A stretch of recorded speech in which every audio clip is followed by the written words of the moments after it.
Chapter 208. Suzaku thought for a while and said, "Why don't I post this photo online and ask my friends to identify him? Be careful not to alert the enemy. I'll find some trustworthy people. I'll leave this matter to you. Report to me if there's any progress." Ever since the assassination, Mikakito's attitude towards her had become kinder. Moreover, she had done a good job in this investigation, so his trust in her had increased. Understood. Suzaku nodded and turned to walk to the door. Mikakito's voice came from behind. "Suzaku, release the news that I'm seriously injured and still in the emergency room. Are you sure you want to use yourself as bait?" Suzaku raised her eyebrows. She knew that he wanted to release the news to lure out the person who wanted to kill him. Since the other party wanted to kill him, if he was seriously injured and not dead, the other party would most likely attack again. Mikakito said indifferently, "How can you catch a tiger cub without entering the tiger's den? Not only will I release the news, but I'll also make it seem like I'm in the emergency room in the hospital and relax the security of the hospital." "Are you sure the other party will attack again?" Suzaku crossed her arms. "I'm not sure, but if I want to kill someone, I'll definitely have a backup plan." He was only speculating from his perspective. "Okay, I'll arrange it." Immediately, the news that Mikakito was seriously injured and hospitalized spread through the streets. However, it was not reported how he was injured or which hospital he was in. Xiaodong also knew that Mikakito was injured and was very worried. She wanted to see him, but she didn't know which hospital he was in, so she could only call Jiang Dao. Jiang Dao glanced at Mikakito, who was lying on the hospital bed pretending to be seriously injured. His handsome face was as cold as the Antarctic iceberg. Under the old man's cold gaze, he could only say against his will, "Miss Xia, our boss doesn't want to see you for the time being." Xia Dong bit her lip. I just want to know if he's seriously injured." Jiang Dao glanced at his boss again. Under his boss's gaze, he replied, "Boss is seriously injured. He's already unconscious. However, his life is not in danger." Xiaodong's heart skipped a beat, and she said nervously, "Jiang Dao, please tell me which hospital he's staying in. Since he's unconscious now, he definitely won't know that I went to see him. As long as you don't tell him, he won't know. Jiang Dao, just tell me. What should he do? What a headache." Jiang Dao looked at Mikakito questioningly. Mikakito had set this trap to lure the people who wanted to harm him. What if Xiaodong also came and got into an accident? He shook his head resolutely. Jiang Dao coughed and said, "I'm sorry, Miss Xia. I can't tell you. I still have something to do, so I'll hang up first." Before Xiaodong could coax him again, Jiang Dao hung up the phone impatiently. Xiaodong then called Lu Xing and Suzaku. She wanted to dig out information about the hospital Mikakito was staying in from them. It was as if their mouths were glued with superglue. No matter how hard she tried, they wouldn't say a word. In the end, she could only give up. Her heart was filled with worry. It was difficult for Xiaodong to find out which hospital Mikakito was staying in. However, it was a piece of cake for her godfather. He soon got the answer. Mikakito was staying in the hospital where Su Xingchen was staying. This world was really strange. After burning the piece of paper in his hand, the godfather's lips curled into a mocking smile.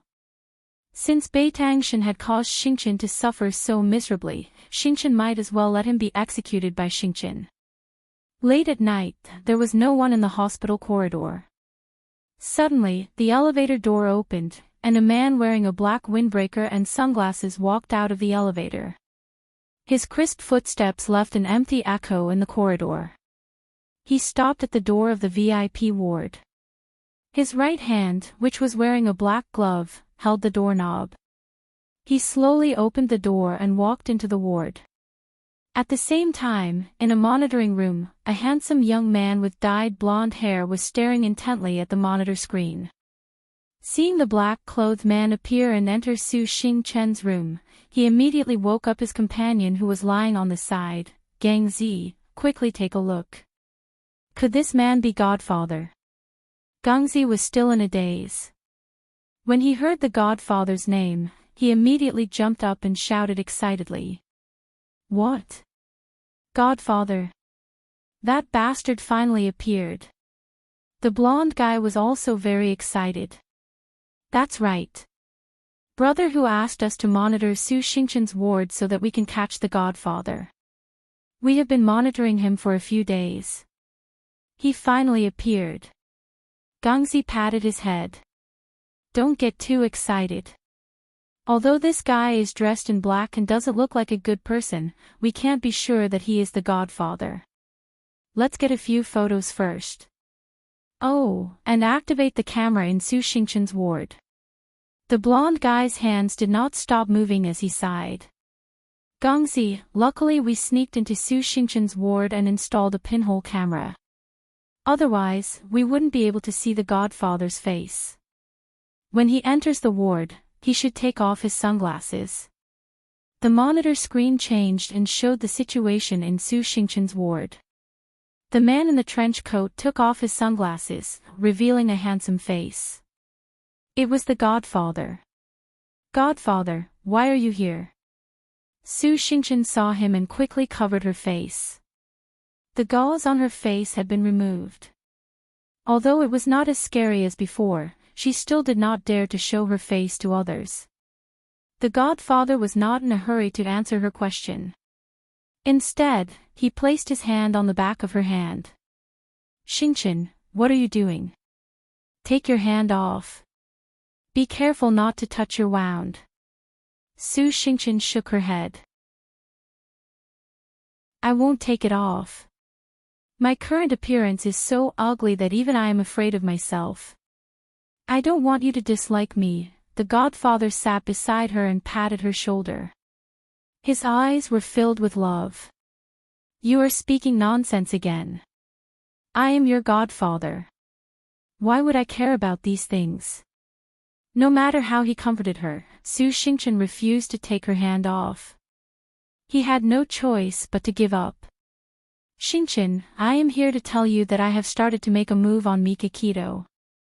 He is seriously injured and hospitalized. This is the best opportunity to kill him. Not only did Bai Tangshan cause her to lose her reputation, but he also indirectly caused her to be disfigured. She hated him to the bone. When Su Xingchen heard that Bai Tangshan was injured and hospitalized, he couldn't wait to set off firecrackers to celebrate. However, although she was happy, she did not lose her rationality. She thought for a moment and asked, Godfather, when you made a move last time, did you alert the enemy? What if Mikakito deliberately set a trap for you? The Godfather smiled with appreciation. Xingchen, it is rare for you to think of this. However, I have carefully investigated the situation. Mikakito was seriously injured that night and was sent to his own villa. He was only sent to the hospital the next day. I also checked the doctor who operated on him and confirmed that he was sent to the hospital because his condition worsened. Otherwise, how could a person like him be hospitalized? People in the underworld were vigilant and did not want to expose themselves to the public. Then there must be a lot of guards around him. Godfather, how do you plan to get close to him? The Godfather patted her head and smiled gently.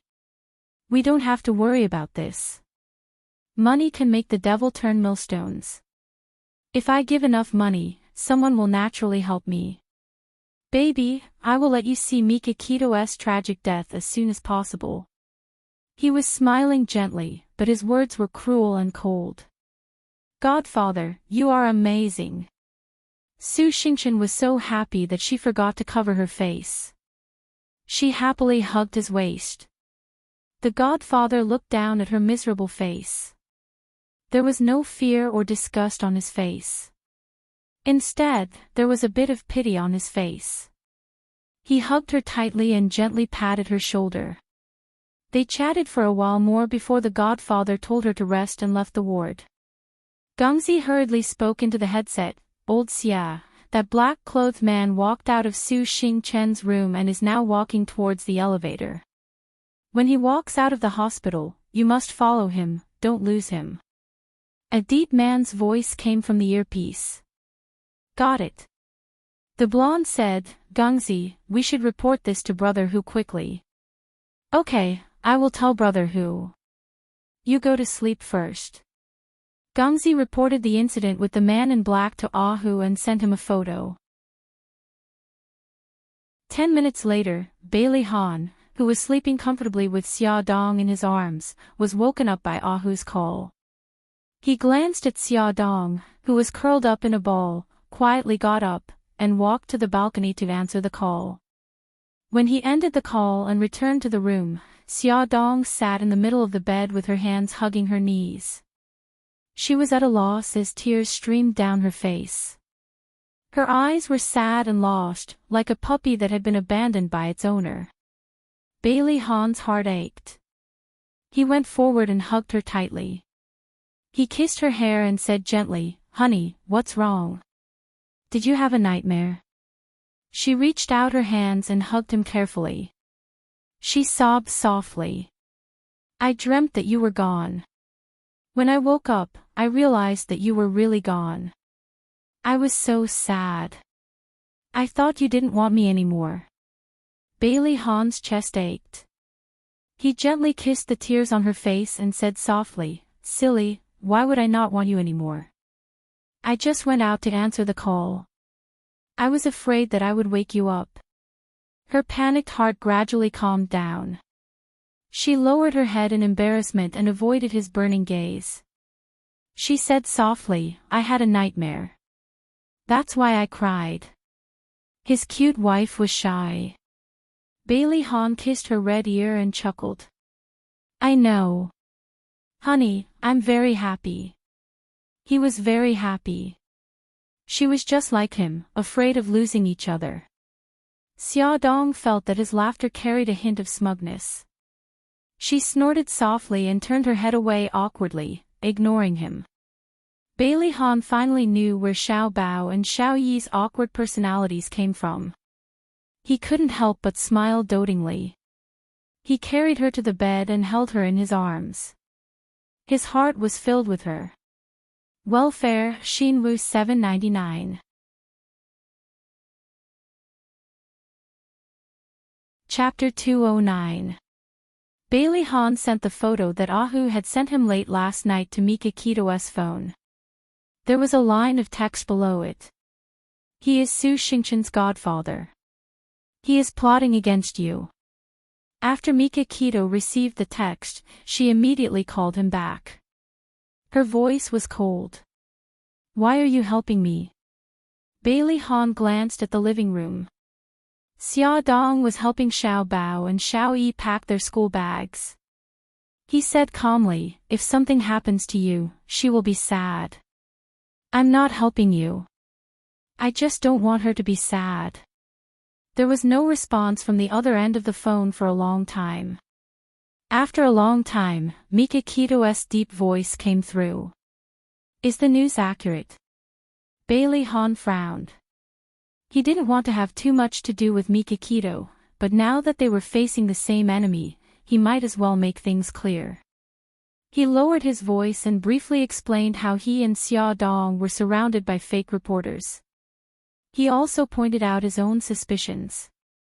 I suspect that Godfather and Su Xingchen have a close relationship. The man in black in the photo is very likely Godfather. Xia Dong and the two little guys were ready to go out. Bailey Han ended the call and walked over to them. He chuckled. Honey, I'll go with you today. That's great. The two little guys were very happy. This was the first time their father had sent them to school since the new semester started. Bailey Han walked them to the entrance of the kindergarten. He stood side by side with Xia Dong and watched them enter. Then, he put his arm around Xia Dong's shoulder and said with a smile, What do we do now? Xia Dong was curious. What do you mean? Aren't you going to the office? Who said I'm going to the office? Bailey Han hugged her hand tightly. I skipped work today to accompany my wife. Xia Dong saw that everyone was looking at her. She poked his arm embarrassedly and whispered, so many people are looking. Let go. You are my wife. They like to look. Let them look. Bailey Han was not ashamed. Instead, he was proud and even raised his head proudly. Let's hurry up and get in the car. Xia Dong was afraid that he would do something worse, so she dragged his arm into the car. Hubby, is it okay if you don't go to the office today?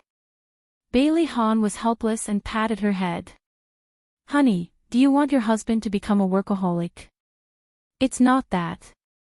I just think that work is very important.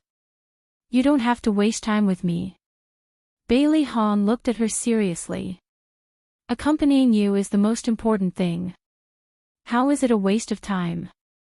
Xia Dong held his face with both hands and said seriously, Hubby, you're so strange today. Why are you suddenly so good at talking? Did you hit your head when you went out this morning? Bailey Han's face darkened. Honey, don't be such a killjoy, okay? Didn't Encyclopedia of Women's Lives say that women like to hear sweet words? He had already thrown away his pride. Why was his wife still so hard to please? Xia Dong chuckled. Sure enough, this kind of expression was more suitable for him. Bailey Han's face darkened. Xia Dong did not expect Bailey Han to bring her to Anson's office. Before entering, she grabbed his arm and whispered, Why are we here? Is there a banquet event to attend? He smiled mysteriously. You'll know the answer soon. Seeing them appear, Anson's handsome face immediately broke into a smile. Look at you two being so sweet. I'm so envious. Xia Dong was a little embarrassed. She wanted to pull her hand out of Bailey Han's arm, but he held it tightly. He said calmly, Anson, have you prepared the things I asked you to prepare? They've been ready for a long time. We're just waiting for you to inspect them. Anson snapped his fingers, and his two assistants came out of the dressing room, each holding 2 wedding dresses. They unfolded the wedding dresses one by one and displayed them in front of Xia Dong. They smiled politely and said, Mrs. Bailey, which one would you like to try first? Xia Dong looked at the calm Bailey Han and then at the smiling Anson. She pointed at her nose and asked, Did you prepare all these for me? Anson winked and smiled. That's right. Last time, when young master brought you to the press conference, he asked me to take your measurements. Then, he contacted a French designer to change the measurements of the wedding dress that had already been designed. What do you think? Are you touched? Xia Dong keenly grasped another piece of information. What do you mean by a wedding dress that was designed long ago? Bailey Han suddenly emitted a cold aura. He stared at Anson with a murderous look in his sharp eyes. I dare you to say it. Anson shrugged, revealing a fearful expression. I'd better not say it, lest eldest young master gets angry out of humiliation and strikes me with his palm. Xia Dong looked at Bailey Han and suddenly stood in front of him. She raised her chin proudly and said righteously, Anson, don't be afraid. Say it boldly. If Ah Han hits you, I'll block him for you. Anson raised his eyebrows provocatively at Bailey Han. Bailey Han glared back at him. Anson immediately looked scared. I'd better not say it, all right, Ah Han. Don't scare Anson. Although Xia Dong couldn't see Bailey Han's expression behind her, she could imagine that he was threatening someone. Bailey Han's face darkened. This little fool. Could it be that she couldn't tell that Anson was deliberately toying with the two of them? She was actually speaking up for that bastard. He was so angry. Anson saw that the time was right and didn't dare to continue playing. If he really angered young master, he wouldn't have a good ending. He rubbed his chin and smiled mischievously. Mrs. Bailey, I actually started designing these wedding dresses after Ah Yun went to America. Xia Dong turned her head stiffly and stared at Bailey Han strangely. You didn't design these wedding dresses for Su Yunqian to wear, did you? Bailey Han was about to die from anger. His face was as dark as the bottom of a pot. He knocked her forehead in annoyance. What nonsense are you thinking? Of course these were designed for you. She harumphed. I don't believe it. Were you sure that I would marry you from that time? When Bailey Yun had just left the country, although he had confessed to her in a hazy manner, she had rejected him. How could he have come up with such a strange idea to pre-order the wedding dresses? Bailey Han's eyes swept across the room and chased away the irrelevant people. Then, under her relentless questioning, his old face turned slightly red again.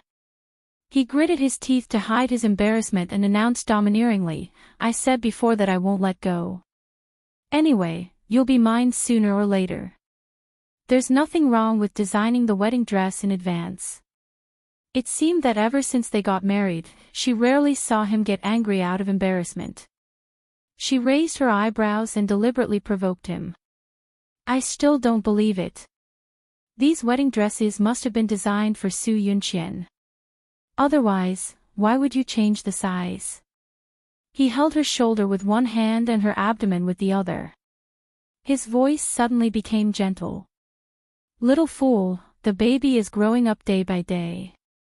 Shouldn't you change the size to give him enough space? Although she had already guessed that this was the reason, Xia Dong was still very touched to hear him say it personally. He seemed to be constantly bringing her surprises, letting her see his love and consideration for her. She wrapped her arms around his waist and hugged him gently. She said softly, Thank you, hubby. Silly. Bailey Han's eyes were filled with smiles as he kissed her forehead gently. With the help of the two female assistants, Xia Dong tried on 2 sets of wedding dresses. After putting them on, she found that they were beautiful and fit her well, especially her abdomen. There was no sense of restraint. She couldn't make up her mind, so she asked Bailey Han to help her choose. Bailey Han pointed to one of the dresses and said, I choose this one. Xia Dong raised her eyebrows and smiled. I knew you would choose this one. Of the 2 wedding dresses, one was low-cut and backless, while the other was slightly more conservative. There was no doubt that Bailey Han had chosen the slightly more conservative one. Anson held his forehead and looked as if he couldn't bear to watch. Mrs. Bailey, you shouldn't have put the decision in Ah Han's hands. Xia Dong hugged Bailey Han's arm and smiled happily. It doesn't matter. Anyway, I've already decided to only wear conservative clothes outside in the future. She didn't want someone to get jealous and smell sour. Do you have to be like this? It's not nice to show off your love in front of a single person. Anson's face was full of tears. He was being bullied by this couple. Bailey Han completely ignored him. He held Xia Dong's waist with one hand and asked about her well-being, afraid that she would be tired. That meticulous and considerate appearance of a good husband instantly killed the 2 assistants. They couldn't help but place their hands on their chests, and their eyes were full of hearts. If she were to marry, she would marry a good husband like Bailey Han. After ordering the wedding dress, Bailey Han drove Xia Dong to the entrance of the cinema. The luxury car drove into the parking lot below the cinema, attracting a lot of attention. Bailey Han wanted to book a couple seat in the private room, but Xia Dong didn't agree. Watching a movie was like watching a big theater. If the 2 of them were to watch a movie in a small private room, they might as well go home and watch a home theater. The facilities were more comfortable than a cinema. So he accommodated her and bought 2 tickets for a comedy movie. Xia Dong saw the fragrant popcorn and couldn't help but buy a big bucket. So Bailey Han held the popcorn in one hand and Xia Dong's hand in the other and found a seat in the front row. Bailey Han sat in the dark cinema, holding Xia Dong's hand and listening to her crisp laughter from time to time. The corners of his lips were curved up. It was the first time he was watching a movie with his lover in a cinema. It was a wonderful feeling. He didn't care about the plot of the movie at all. He only cared about her mood. He suddenly leaned over to her cheek and stole a kiss. When she turned around to look at him, he whispered into her ear, "Honey, I love you." Ad Songshu 566.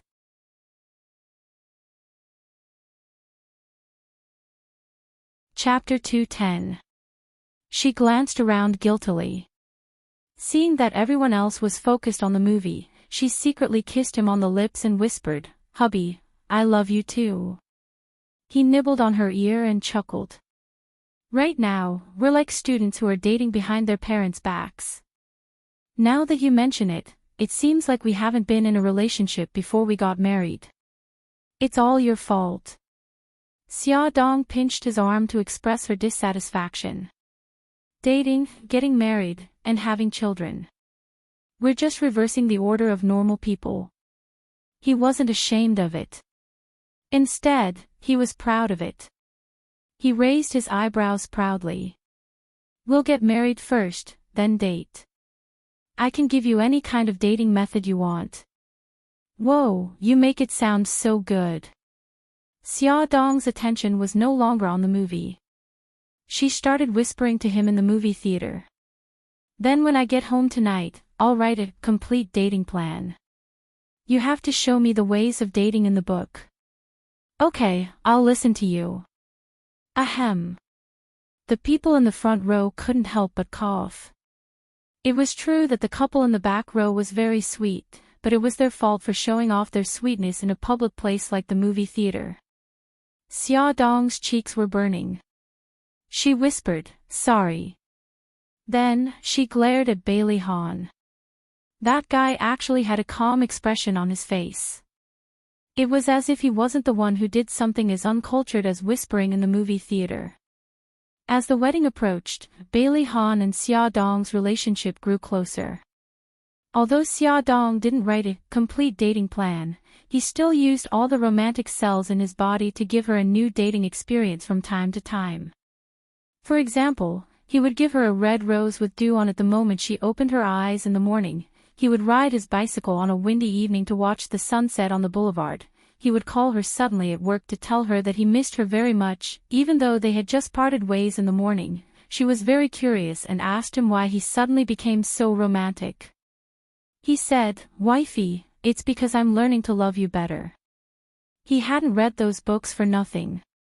He loved her, and it wasn't just for show. He wanted to give her happiness. Xia Dong felt that she was very happy. However, she did not forget that there was a foreign object in his brain that could shatter their happiness at any time. There was always a corner of her heart that was filled with worry. Xia Dong was happy and worried at the same time. Asterisk in Mika Kito's VIP ward, a doctor and a nurse knocked on the door and walked in. The doctor said, "Routine check." Lu Xing, who was guarding the ward, nodded expressionlessly. The head of the person on the hospital bed was wrapped in gauze. His eyes were closed, and an oxygen tube was inserted into his nose. He was lying in a pile of instruments. The doctor carefully examined the patient's injuries while the nurse held a fountain pen in her hand and carefully recorded the situation. Suddenly, there was a knock on the door of the ward. Lu Xing went forward to open the door. Unexpectedly, there was a sudden pain in the back of his neck and his head was dizzy. He forced himself to turn around and saw that the beautiful nurse was pointing the fountain pen in her hand at his direction. He was shocked.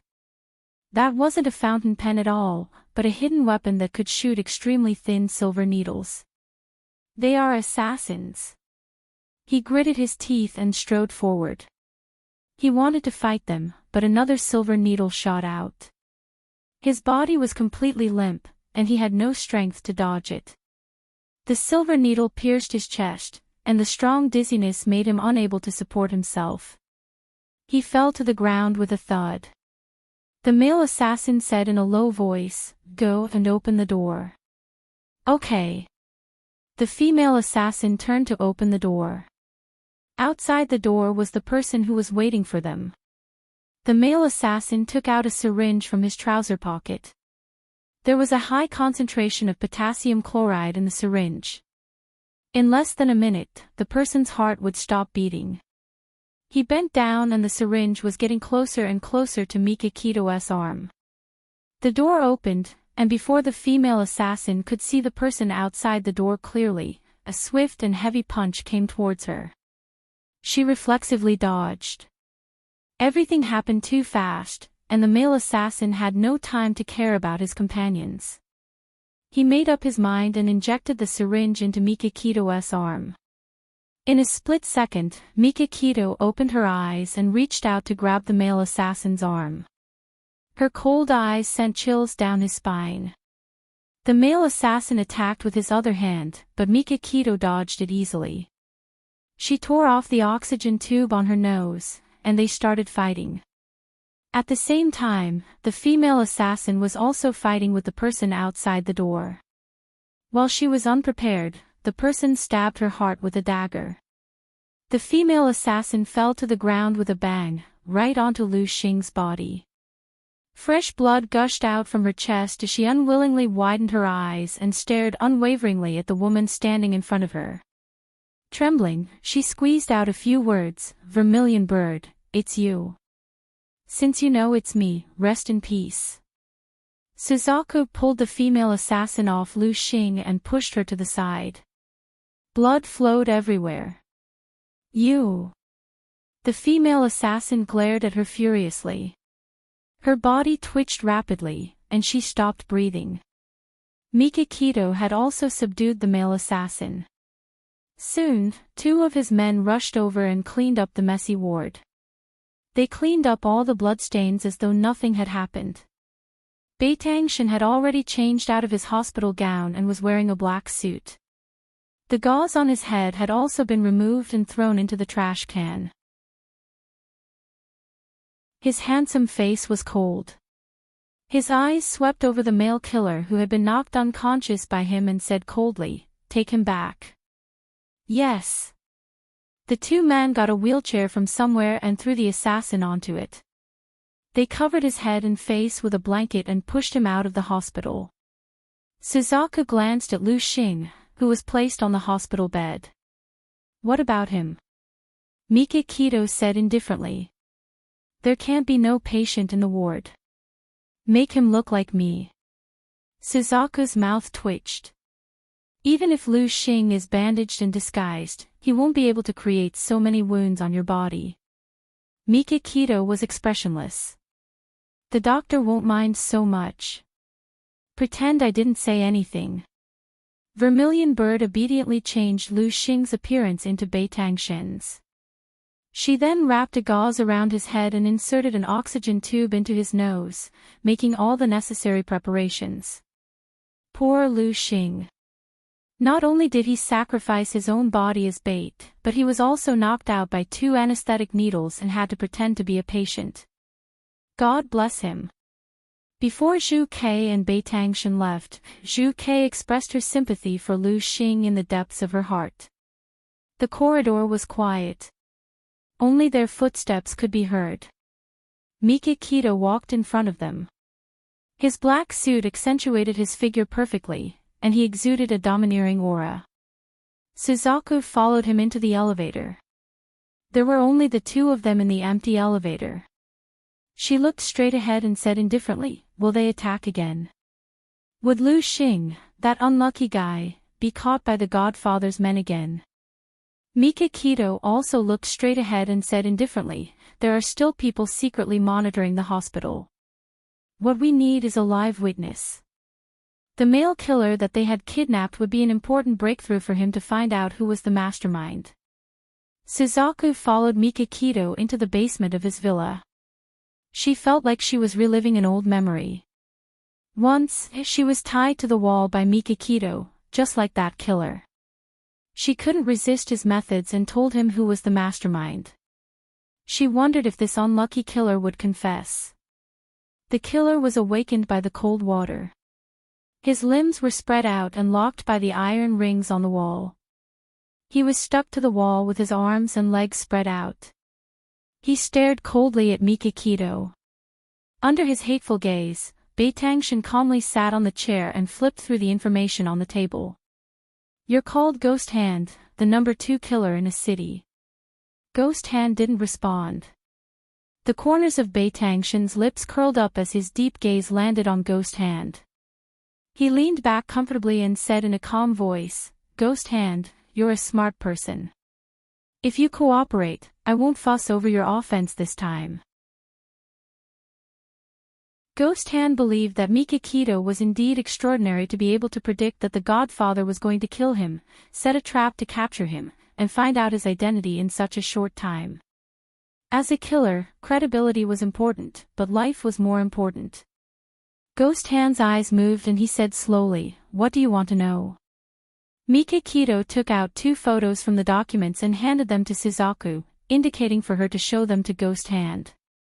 Suzaku took the photos and stood in front of Ghost Hand. She held 1 photo in each hand. One of the photos was Shengwan Ao's high school graduation photo when he was 17 years old, and the other was a photo of Su Xingchen's godfather sent by Bailey Han. Mikakito said indifferently, "I have done a biological comparison between these 2 photos, and the results show that the person in these 2 photos is the same person. You just have to tell me if the person who hired you to kill me is him." Ghost Hand looked carefully and said calmly, "Suzaku also knows the person who hired me to kill you. He is the Godfather. But none of us have seen the Godfather's true face." Mikakito's slender fingers tapped on the table, and her lips curved into a cruel and cold smile. "So, you are useless to me." There was a bloodthirsty glint in his eyes. Naturally, Ghost Hand caught it at a glance. He said calmly, "Although I have never seen Godfather's true face, I recognize his hands." Ghost Hand was given this title because he had a pair of dexterous hands. No lock in the world could stop him, and he had never met a safe that he could not open. His hands were dexterous, so it was easy for him to notice the hands of others. For example, the Godfather with whom he had made many transactions. The Godfather has a scar of about 1 centimeter on the back of his right hand. The nail of his left thumb was pressed by something heavy, so it is flatter than the other nails. Mikakito handed her phone to Suzaku. "Zoom in on the Godfather's hands in the photo." Attention Hongcha 866.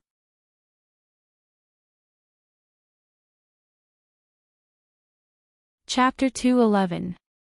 Suzaku enlarged the picture of the Godfather's hand and projected it onto the screen. Ghost Hand looked at it carefully and said, "I'm sure that this man is the Godfather. Shengwan Ao was the Godfather." After many twists and turns, the Godfather's true identity was finally revealed. However, Mikakito was not happy at all. She waved her hand coldly and said, "Let him go." 2 men unlocked the iron shackles on Ghost Hand's hands and feet and put him down from the wall. "Blindfold him and send him out." After the men got Ghost Hand out of the villa, Suzaku raised her eyebrows and said, "I thought you wouldn't let him go." Mikakito glanced at her and said, "There is a saying, lure the snake out of its hole." Ghost Hand had betrayed Shengwan Ao, so of course Shengwan Ao would not let him go. Just let the 2 of them fight. His cell phone suddenly rang. He glanced at the caller ID and saw that it was Bailey Han. Mikakito answered the call and said coldly, "What's up?" Bailey Han said calmly, "My men have found the Godfather's residence." Xie Gongzi Sr. and his men had followed the Godfather for several days and finally found the Godfather's home. Mikakito wrote down the address he gave. After a moment of silence, he said, "I found out the Godfather's true identity. His name is Shengwan Ao, and he is the younger brother of Shengwan Bo, the CEO of Henglong Group. I will protect Xia Xia." Bailey Han knew that he was telling him about this to raise his vigilance, so that Shengwan Ao would not hurt Xia Xia. Mikakito ended the call in silence. His body suddenly leaned against the chair like a towering mountain, and his whole body exuded an extremely oppressive aura. Suzaku quietly left the basement, leaving the whole space to him. She crossed her arms and leaned against the wall at the door lazily, waiting for his call. When she realized what was going on, she was shocked. When did she become so servile? Evening. Mikakito and Suzaku stood outside the Godfather's villa in their night suits. Hackers had already hacked the surveillance cameras in the villa and replaced them with fake information. Suzaku turned her head and looked at the tall man beside her.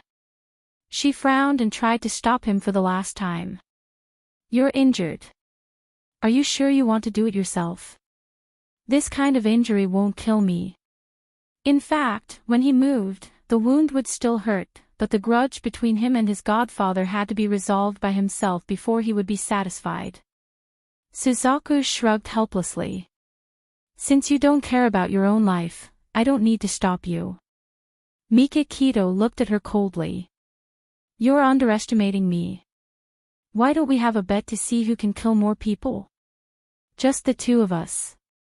According to the news, there were at least 20 bodyguards in the Godfather's villa, not counting the assassins and security guards under his command. "What? Are you scared?" Mikakito's lips curved into a mocking smile. "So, the #1 female assassin is nothing more than this. Damn male chauvinist. Why would I be scared? What a joke." Suzaku gritted her teeth and retorted. "I'm worried that your wound will tear and you won't be able to fend off the enemy. I don't have the strength to carry you out. Are you sure you don't want to ask one of your men to carry you out?" Mikakito's facial muscles twitched uncontrollably. He was exuding a cold aura. The loser of the bet has to agree to one condition of the winner. "Okay, deal." Suzaku high-fived him. The two of them were like cheetahs as they nimbly flipped over the 4-meter-tall wall. After landing lightly on the ground, the two of them quickly hid their figures and very tacitly, one in front and one behind, quietly lurked towards the villa under the night sky. Beitangshin walked in front. His eyes quickly glanced at the surveillance cameras in the surroundings, and then cast his gaze on the small attic opposite the garden. There was a surveillance point there, and a sentry was standing there. Vermilion Bird had also noticed it. She quickly observed and discovered that there was only one man in the attic. So, without waiting for Beitangshin to make a move, she took the initiative to pull out a silencer gun from her waist and aimed it at the man's forehead. She suddenly shot, and the man fell on the small attic with a plop. Vermilion Bird tilted her head to look at Beitangshin, only to see that the moment she killed someone, he had already moved to the front of the villa and grabbed the throat of a patrolling bodyguard with one hand. Under the dim light, his face was expressionless, but his eyes were cold. "Lao Si, what happened?" Someone heard the thud from the attic and shouted at the top of his lungs. Suzaku pounced on the man the moment he walked up to the attic. She covered his mouth with her left hand and aimed at his forehead with her right hand. She pulled the trigger. Blood spurted out. She nimbly avoided the blood and hooked his body with one leg. She slowly lowered him to the ground to prevent him from making a loud noise. Mikakito looked back at her. She raised her eyebrows and held up 2 fingers to indicate that she had killed 2 people. He stood motionless in the same place. Suddenly, like lightning, he pulled out a silencer and aimed in the direction of Vermilion Bird. Vermilion Bird's movement stiffened as she heard the sound of someone falling to the ground behind her. It turned out that she was proud of her achievement and did not notice that someone was approaching her. Under the light, she could clearly see the mocking smile on his face. She gritted her teeth in anger, but she could not do anything. She was too careless and almost lost her life. Beitangshin saved Vermilion Bird's life, but the sound of Vermilion Bird falling to the ground attracted the attention of the other bodyguards. Someone discovered the corpse on the ground and shouted, someone is invading, everyone be alert. The lights outside the villa suddenly lit up. The whole garden was as bright as day. Mikakito and Suzaku were instantly exposed under the light. They calmly faced the intruders with guns in their hands and directly barged into the villa. The two of them were like Asuras from hell. They reeked of blood, their faces were cold, and their eyes were bloodthirsty. Everywhere they passed, they left behind stiff corpses. The smell of blood permeated the air, and the whole villa became lifeless. Blood flowed like a river. They stepped over the corpses and went upstairs. The godfather didn't expect that his nest had been exposed. He was still on the bed with the two beauties. Suddenly, he heard a hurried knock on the door. "Boss, there's an assassin. We can't hold them off." The godfather's eyes suddenly turned cold. He pushed the beauty under him away, grabbed the bathrobe on the ground and hurriedly wrapped it around himself. He reached for the bedside table and took out the gun. "Brother Ao, don't leave me behind. I'm so scared." One of the beauties saw the godfather running away with the gun and quickly hugged his leg. "Get lost." The godfather mercilessly kicked her away. Bang! Bang! Bang! The godfather broke the light bulbs in the garden first, and the garden returned to darkness. The moment he jumped out of the window, the door of the room was kicked open by Beitang Shin. He turned a blind eye to the beauties lying on the bed and quickly ran to the window, only to see a black shadow rushing into the garden. He raised the gun and shot at the black shadow. Unfortunately, he only hit the shadow once. After that, he ran into the dark shadow and could no longer see where he was. At this time, Vermilion Bird, who was downstairs, had already chased out of the hole.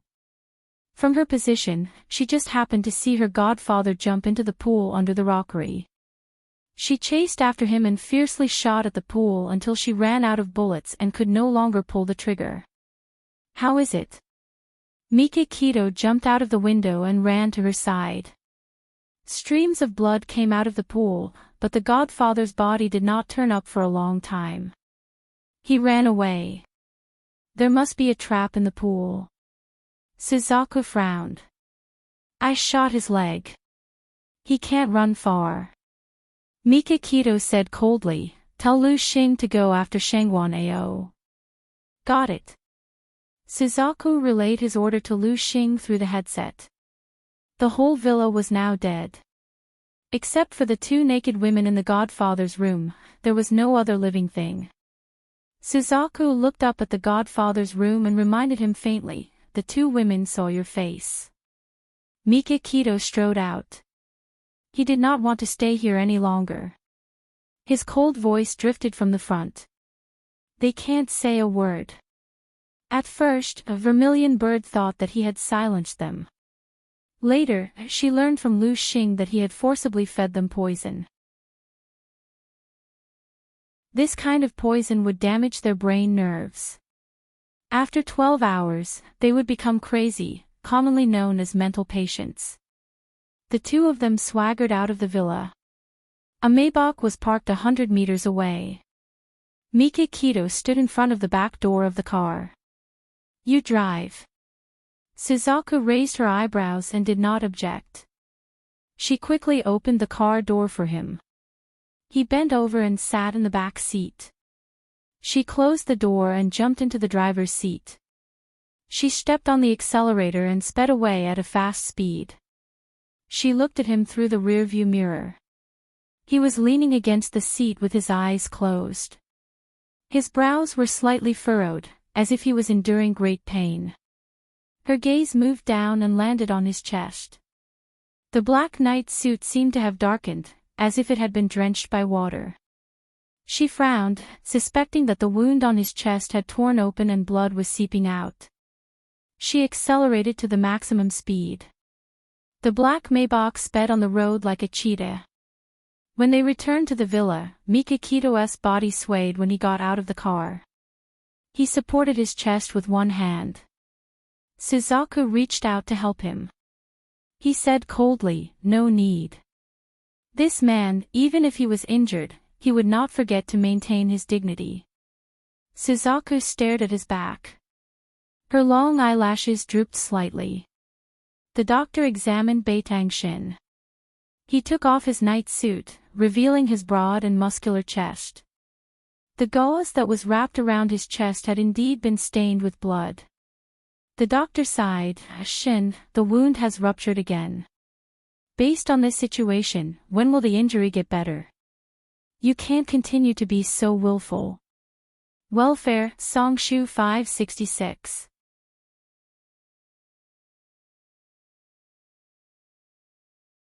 Chapter 212. The doctor was Japanese and spoke in Japanese, so Suzaku could barely understand him. When she heard the word willful, she couldn't help but giggle. Mikakito looked up at her unhappily. She stood with her hands behind her back, puffed out her chest, and looked straight ahead with an expressionless face. It was as if the giggle didn't come from her. The doctor's name was Miyamoto Hanzo, and he was an old man in his 50s. He used to work for Mikakito's father, Hoitang Tsuruchi, for many years. He was a senior in the Yamaguchi-gumi, so he treated Mikakito as an uncle and niece. He didn't have too many scruples when he spoke.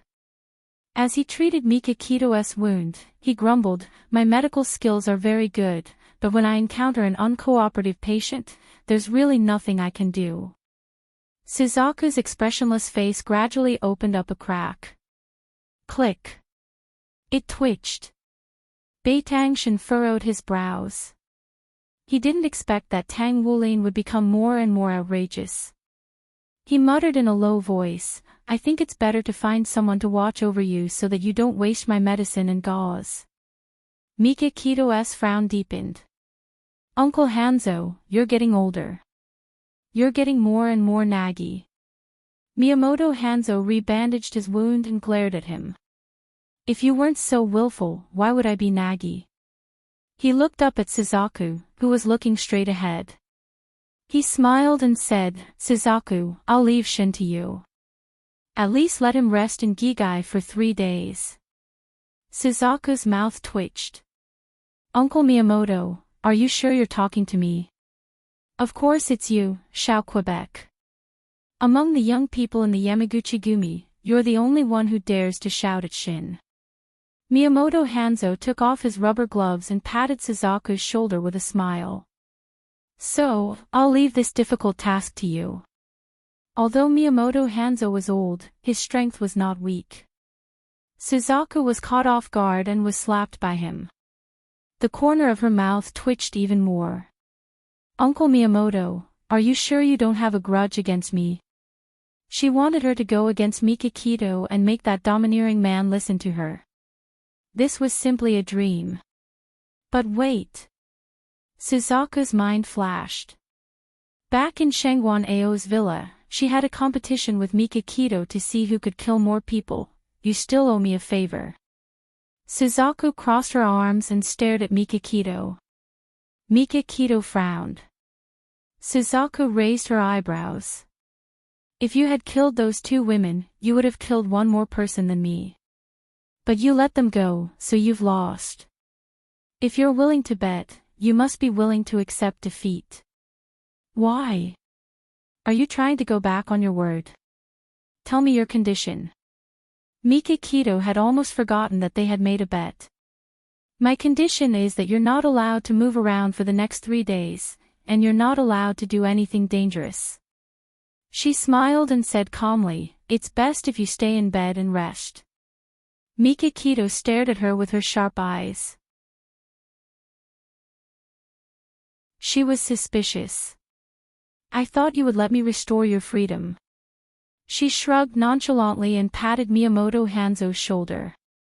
"Who asked Uncle Hanzo to be so naggy?"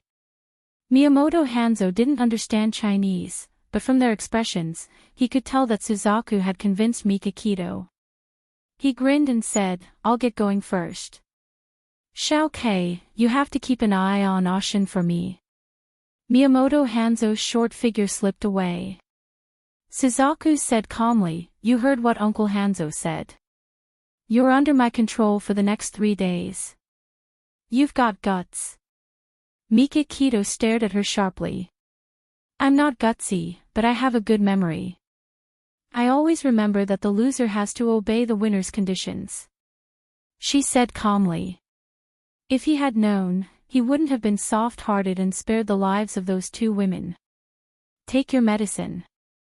She opened the medicine bottle left by Miyamoto Hanzo and poured out the pills. She took a glass of water and handed it to him.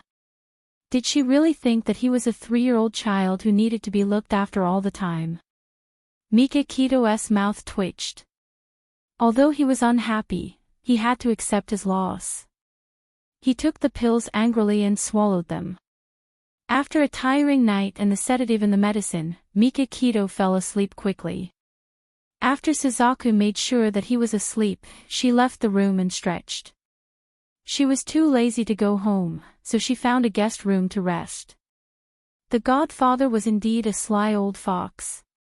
When Lu Xing and the others were following his orders, they did find a cleverly designed mechanism at the bottom of the pool. It was a stone door. After entering the stone door, they walked through a dark tunnel. When they climbed out, they were already in the river behind the villa. A speedboat was tied to a wooden pile by the river. But now, the speedboat was gone, and the bloodstains extended all the way here.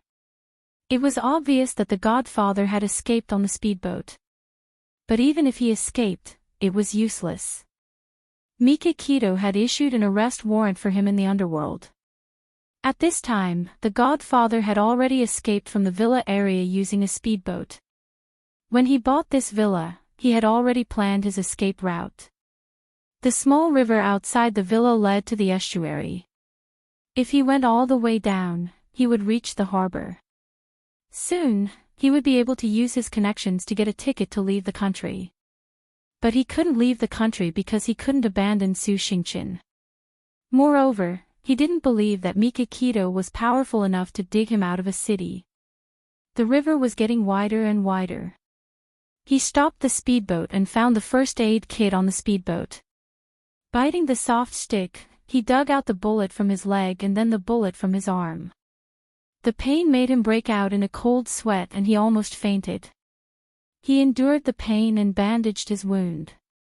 He sat weakly in the cabin with sweat dripping from his forehead.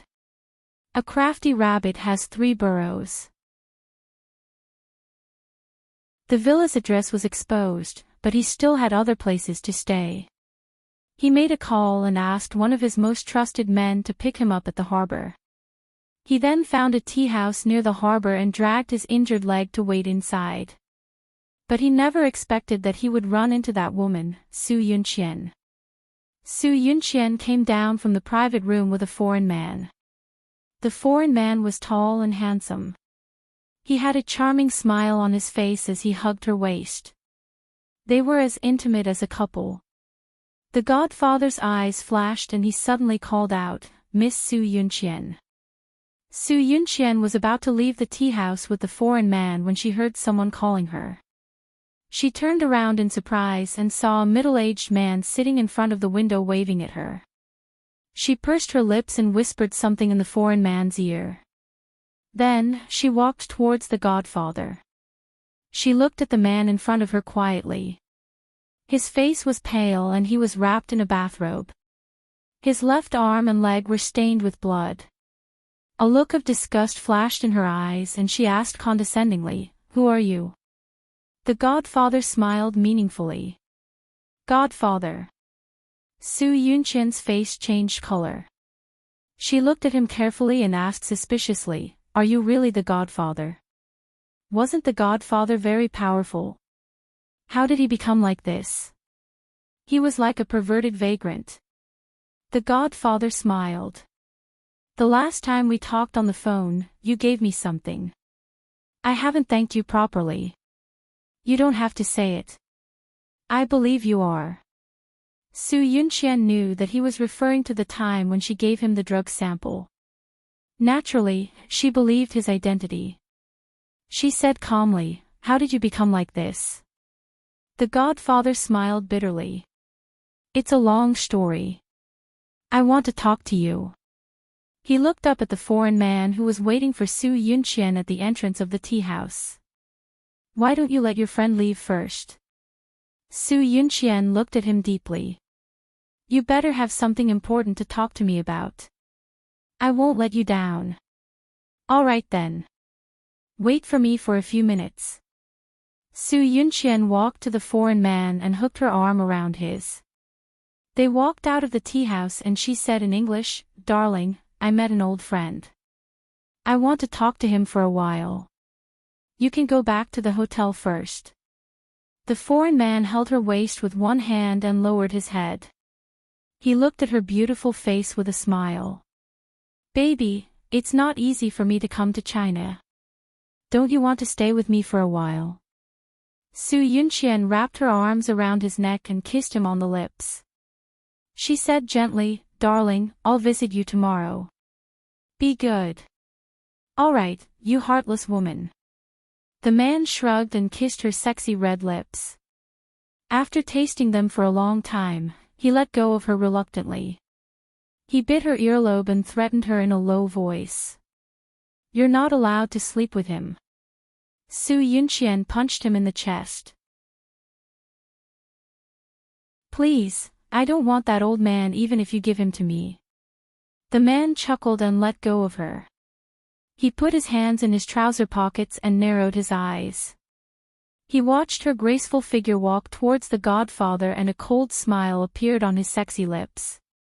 Su Yunqian sat elegantly in the seat opposite the godfather and said indifferently, What do you want to talk to me about? The godfather's shrewd eyes flickered and he smiled.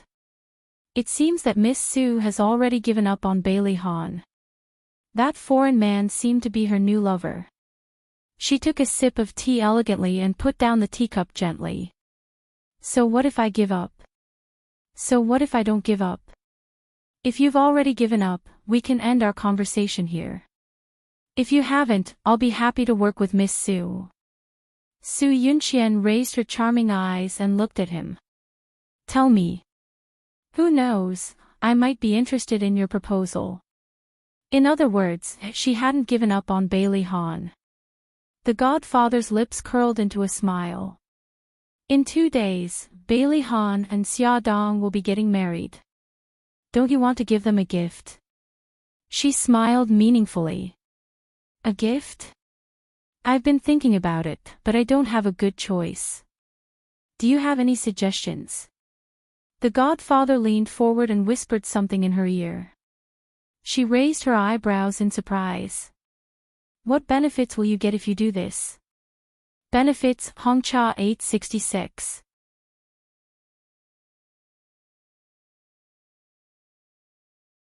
Chapter 213.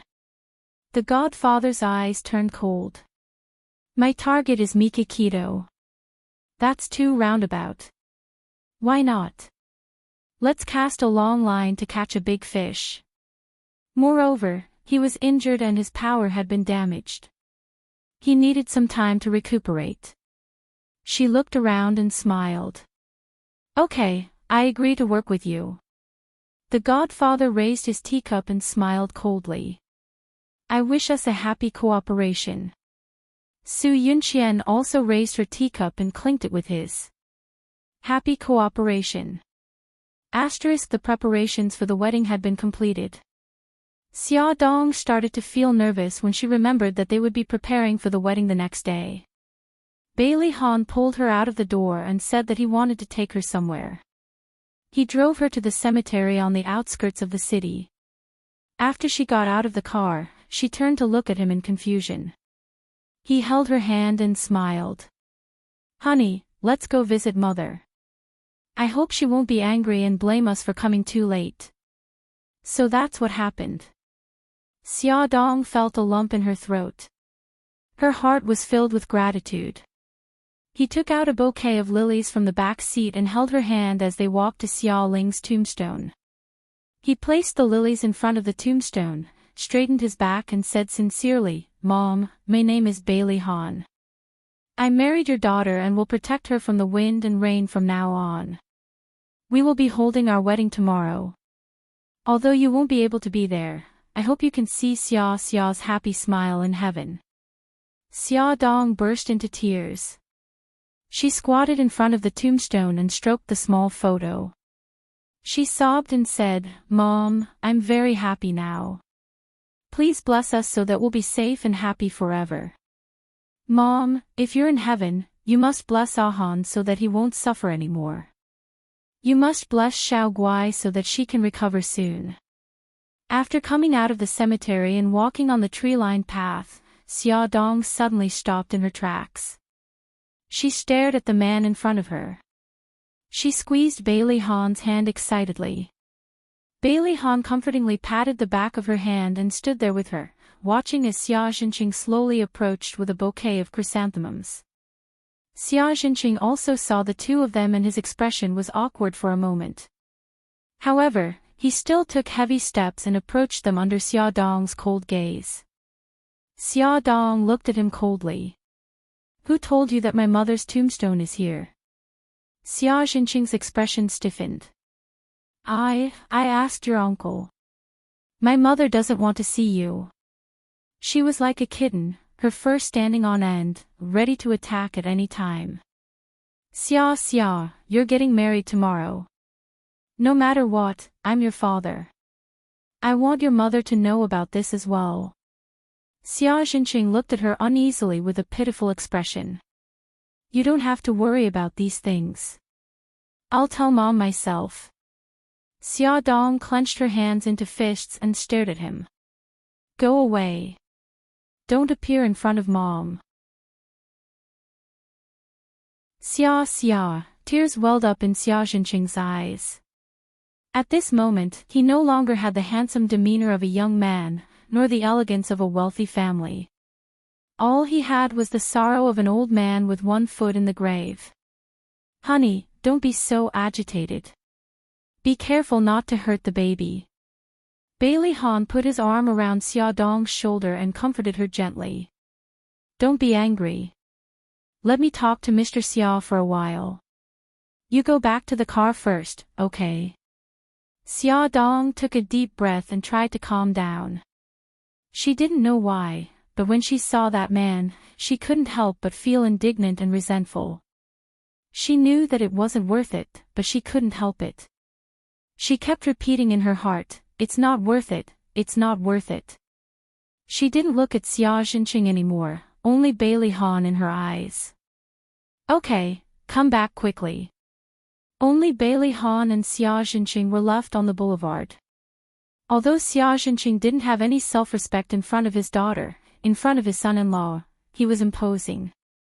He puffed out his chest and raised his head with a serious expression. "Bailey Han, I know I'm not worthy of being a father and have no right to criticize Xia, but I'm still her father. I'm handing her over to you, so I hope you can treat her well." Bailey Han didn't show the slightest hint of ridicule or disdain. He said seriously, "You don't have to worry about that. I'll treat her well. No matter what, you're still Xia's father and I'll respect you. However, for tomorrow's wedding, Xia intends to let uncle hold her hand and walk her into the church." Xia Jinqing smiled bitterly. "I understand. I don't have the face to attend the wedding. Mingyuan has always treated her like his own daughter. With him entrusting Xia to you, I don't have any regrets." Bailey Han didn't want to say more. He nodded his head and said goodbye. He took a few steps forward and suddenly stopped. Without looking back, he asked calmly, "If you could choose again, would you still abandon Xia and her mother?" Xia Jinqing's heart suddenly hurt. He didn't know how to answer. He had made this choice because he had no other choice, but the result wasn't what he had expected. But if he hadn't made this choice, the result would have been even worse. His silence made his attitude clear. Bailey Han's eyes turned cold. How dare he still not repent? If he wasn't Xia's father, he really wanted to beat him up. Back in the car, Xia sat in the front passenger seat.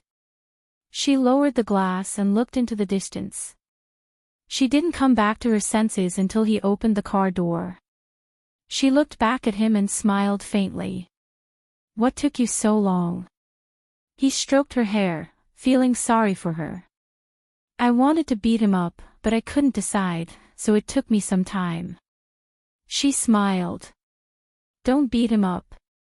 Otherwise, you'll be struck by lightning. After all, he's an elder. She seemed to have thought of something, and the smile on her face froze. He asked with concern, What's wrong? She smiled stiffly. Do you think I'll be struck by lightning? My attitude towards him was so bad. I can't even be considered filial. No, God of Thunder will understand your difficulties. He pulled her into his arms and stroked her hair gently. We'll treat him better in the future. After all, he's an elder.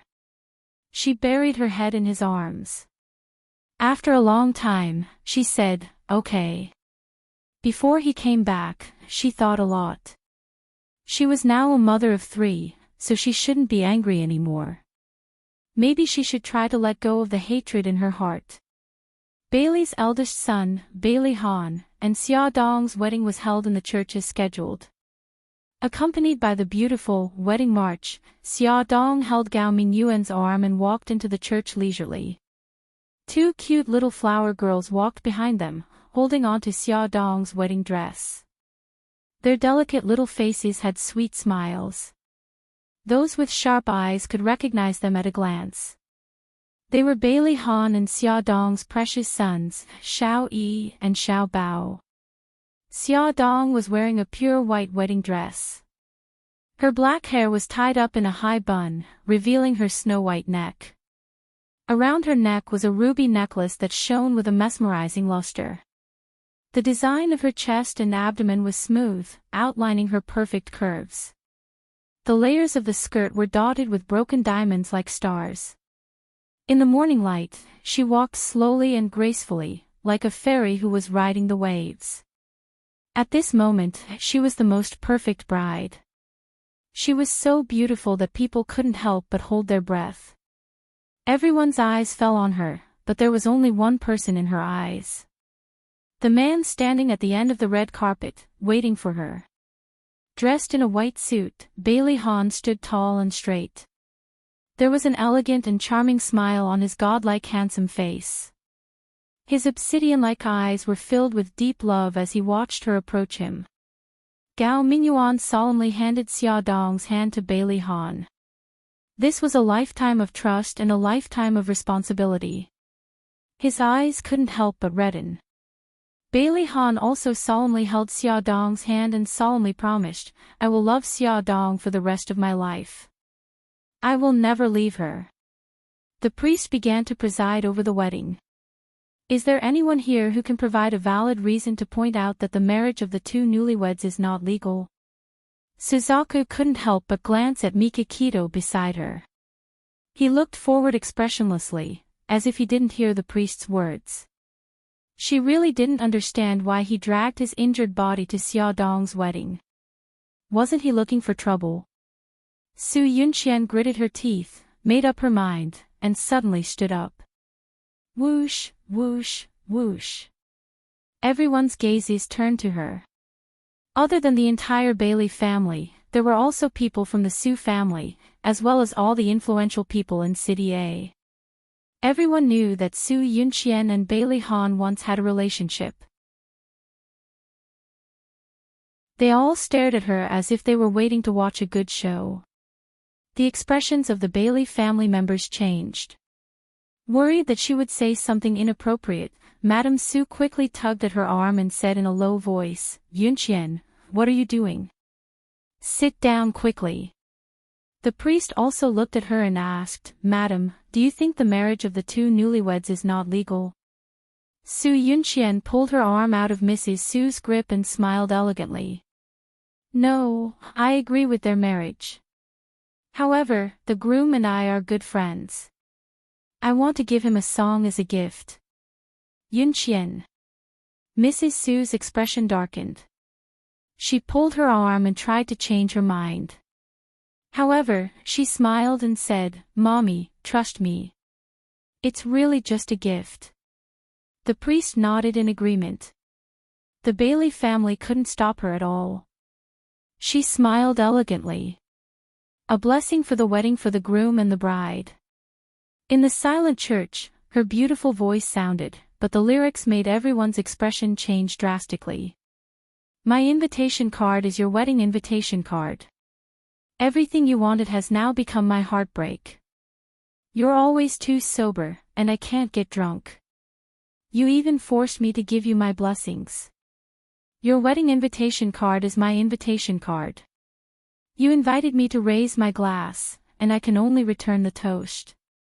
Everyone here knows that we used to be so good. Now that my heart is broken, you still want me to smile. Su Yunqian's eyes were filled with tears at the end of the song. Her sorrowful expression attracted the sympathy of many people who didn't know the truth. Awesome novel, Xinwu 799.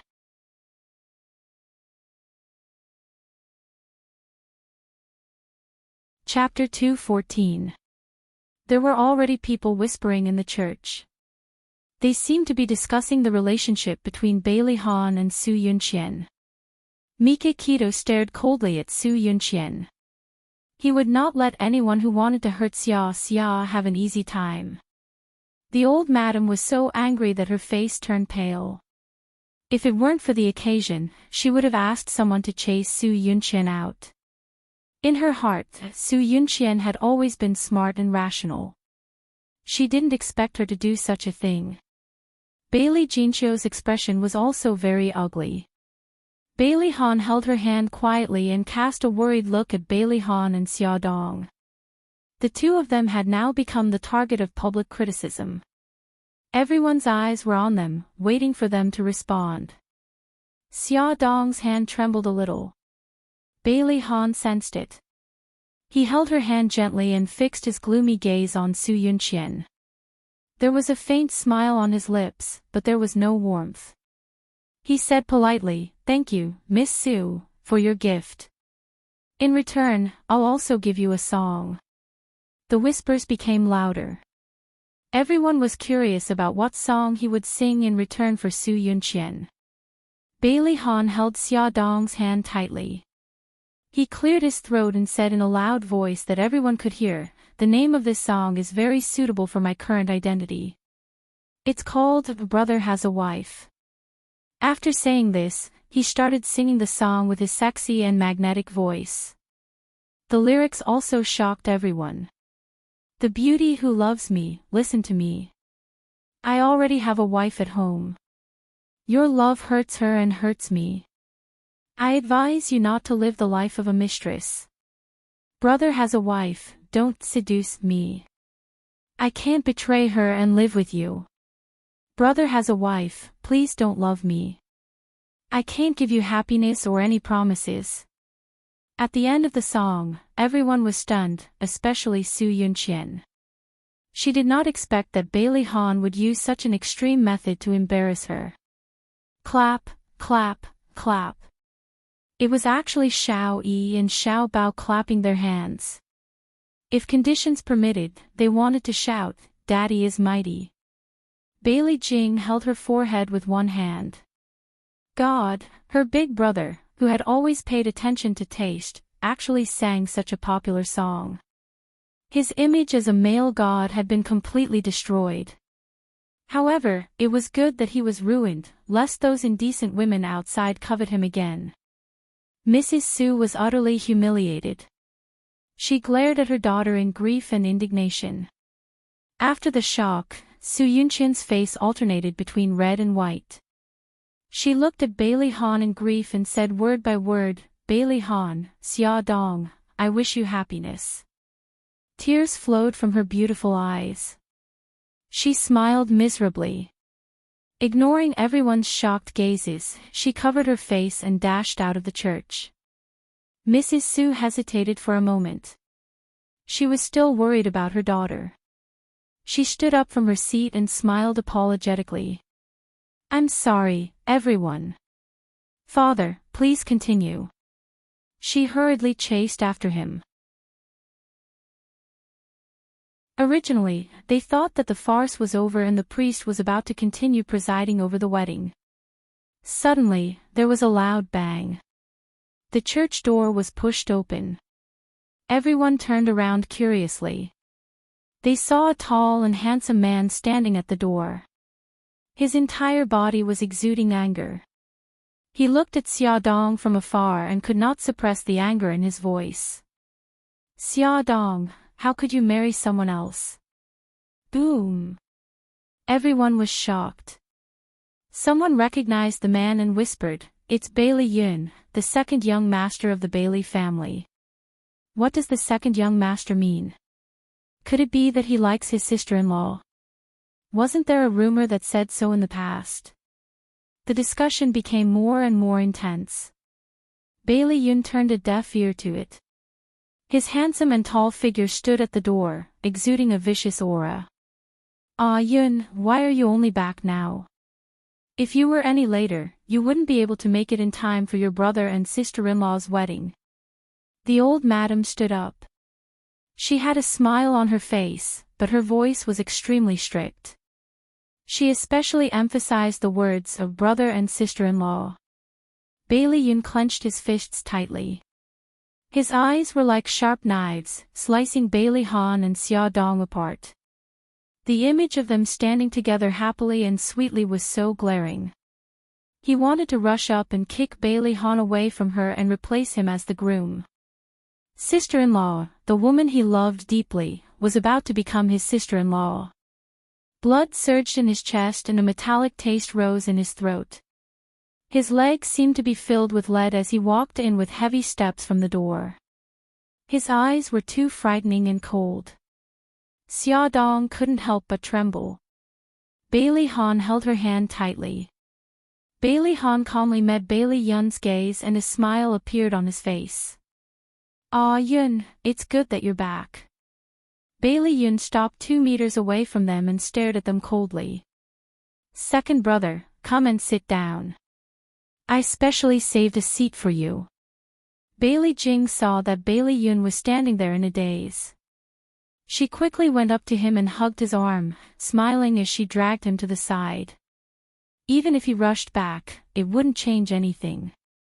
Bailey Yun was like a puppet, allowing her to push him to the seat. His deep eyes gradually lost their light and became filled with despair. Fortunately, the priest had seen many strange wedding scenes and quickly recovered from his shock. He coughed and continued to preside over the wedding. "Mr. Bailey Han, do you take Miss Xia Dong as your wife, take care of her, love her, for better or for worse, in sickness and in health, love and respect each other, and never leave each other, and be together forever?" Bailey Han solemnly replied, "I do."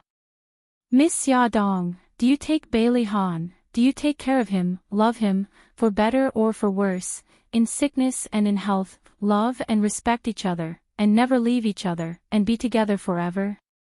She didn't hesitate. "I do." "Groom and bride, please exchange rings." Bailey Han took a ring from the Bible and carefully put it on Xia Dong's finger. She took the other ring and put it on his finger. "With the legal rights granted by the law, I now declare that you are officially husband and wife. Now, the groom may kiss the bride." Bailey Han removed the veil on Xia Dong's face and lowered his head to kiss her lips. Their friends and relatives laughed and clapped. Xiao Yi and Xiao Bao stood beside them, happily throwing flower petals into the air. Their laughter echoed in the empty church for a long time. Bai Tangshan glanced in Xia Dong's direction with a gloomy expression. Coincidentally, she also raised her head and looked in his direction. He saw surprise and guilt in her eyes. He forced himself to look away from her. He suddenly stood up and quietly left the church. He had witnessed their wedding and also witnessed Bailey Han's love for her. He didn't want to stay any longer. The vermilion bird was stunned for a moment before she quickly followed him. On the other side, Su Yunqian ran out of the church crying. She was caught by the reporters outside and they rushed over. She choked and said, I wish them all the best." Thank you, everyone. Please make way. She squeezed out of the reporter's encirclement. She lifted her dress and ran in her 10-centimeter high heels, not caring about her image at all. Mrs. Sue chased after her and saw her running to the other side of the road from afar. Helpless, she was surrounded by reporters and could only watch her disappear on the street. Su Yunqian ran out of the street and didn't pay attention to her feet. She suddenly sprained her ankle. She lifted her skirt and bent down to check. Suddenly, a black Santana drove towards her. Screech! It braked and stopped beside her. Before she could react, two strong men jumped out of the car and approached her. What are you doing? She retreated in horror. A man quickly ran behind her, raised his palm, and heavily struck the back of her head. Her body went limp, and she immediately went limp in the man's arms. Quick, take her away. One of them jumped into the driver's seat and the other picked her up and threw her into the back seat of the car. They kidnapped her in broad daylight. After the wedding, dozens of luxury cars drove out of the parking lot outside the church and headed to the 5-star hotel where the wedding banquet was held. The hotel was built in the style of a European palace. In the magnificent hall, the luxurious crystal chandeliers shone brightly. People dressed to the nines sat in their seats, waiting for the bride and groom to appear. Soon, Xia Dong, who had changed into an evening gown, walked into the hall with Bailey Han's arm with an elegant smile on her face. As the MC, Xiao Tianqing teased with a smile, "Are you too late because the groom doesn't want to expose the bride's beauty in front of us?" Bailey Han answered seriously, "That's right. Xia Dong is my wife." The audience burst into laughter. They didn't expect the cold Bailey Han to have such an affectionate side. Bailey Yun stood alone on the balcony with his back to the lively hall. Looking at the beautiful sea view outside the hotel, he felt as if his heart had been dug out. His chest was empty and there were broken pearls in his eyes. His right hand couldn't help but grip the wine glass tightly. He raised his head and drank the wine in the glass in one gulp. He wanted to get drunk so that he could forget the pain. Unknowingly, he drank the whole bottle of wine, but he was still very sober. Hearing Bailey Han and Xia Dong's laughter, hearing his family speeches, and hearing people's blessings, he couldn't help but fly into a rage and throw the empty bottle downstairs. Bang! A loud sound was heard, and the broken glass splashed everywhere. Screams came from downstairs. "Ah, my leg! Oh my God, who threw the wine bottle down? Duobao, are you okay? It hurts, you're bleeding. Don't be afraid, I'll call an ambulance right away." No need to call an ambulance, Bailey Yun was shocked. Bleeding? Call an ambulance? So serious. He didn't mean to hurt others, but he was depressed and wanted to vent. When he heard that someone was injured, he didn't care about anything else and ran downstairs. Bai Liyun's gaze hurriedly swept over, only to see a young woman sitting on the sofa in the hotel lobby. She was bending over, using a handkerchief to cover her right calf. Blood had already soaked through the handkerchief, and the dazzling blood color made him dizzy. Attention, Hongcha 866.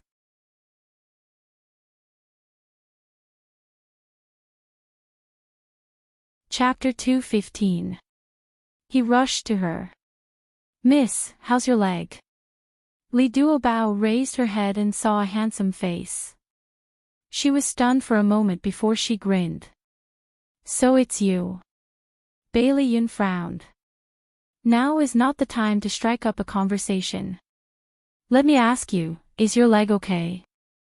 "It's okay, the wound isn't very deep.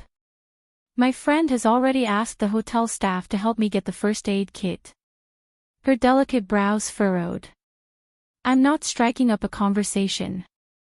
My name is Li Duobao, and I'm a flight attendant at South Central Airlines. A few months ago, you gave me a bracelet, and I wanted to return it to you. I've been looking for you for a long time. Do you remember? Bailey Yun heaved a sigh of relief. If he had made an unintentional mistake and caused her to cripple her leg, it would have been troublesome. Fortunately, the wound wasn't deep. He looked at her seriously. Round cheeks, a pair of crystal-like bright eyes, a delicate little nose, and pink lips. She couldn't be considered a stunning beauty, but she had a lively youthful beauty.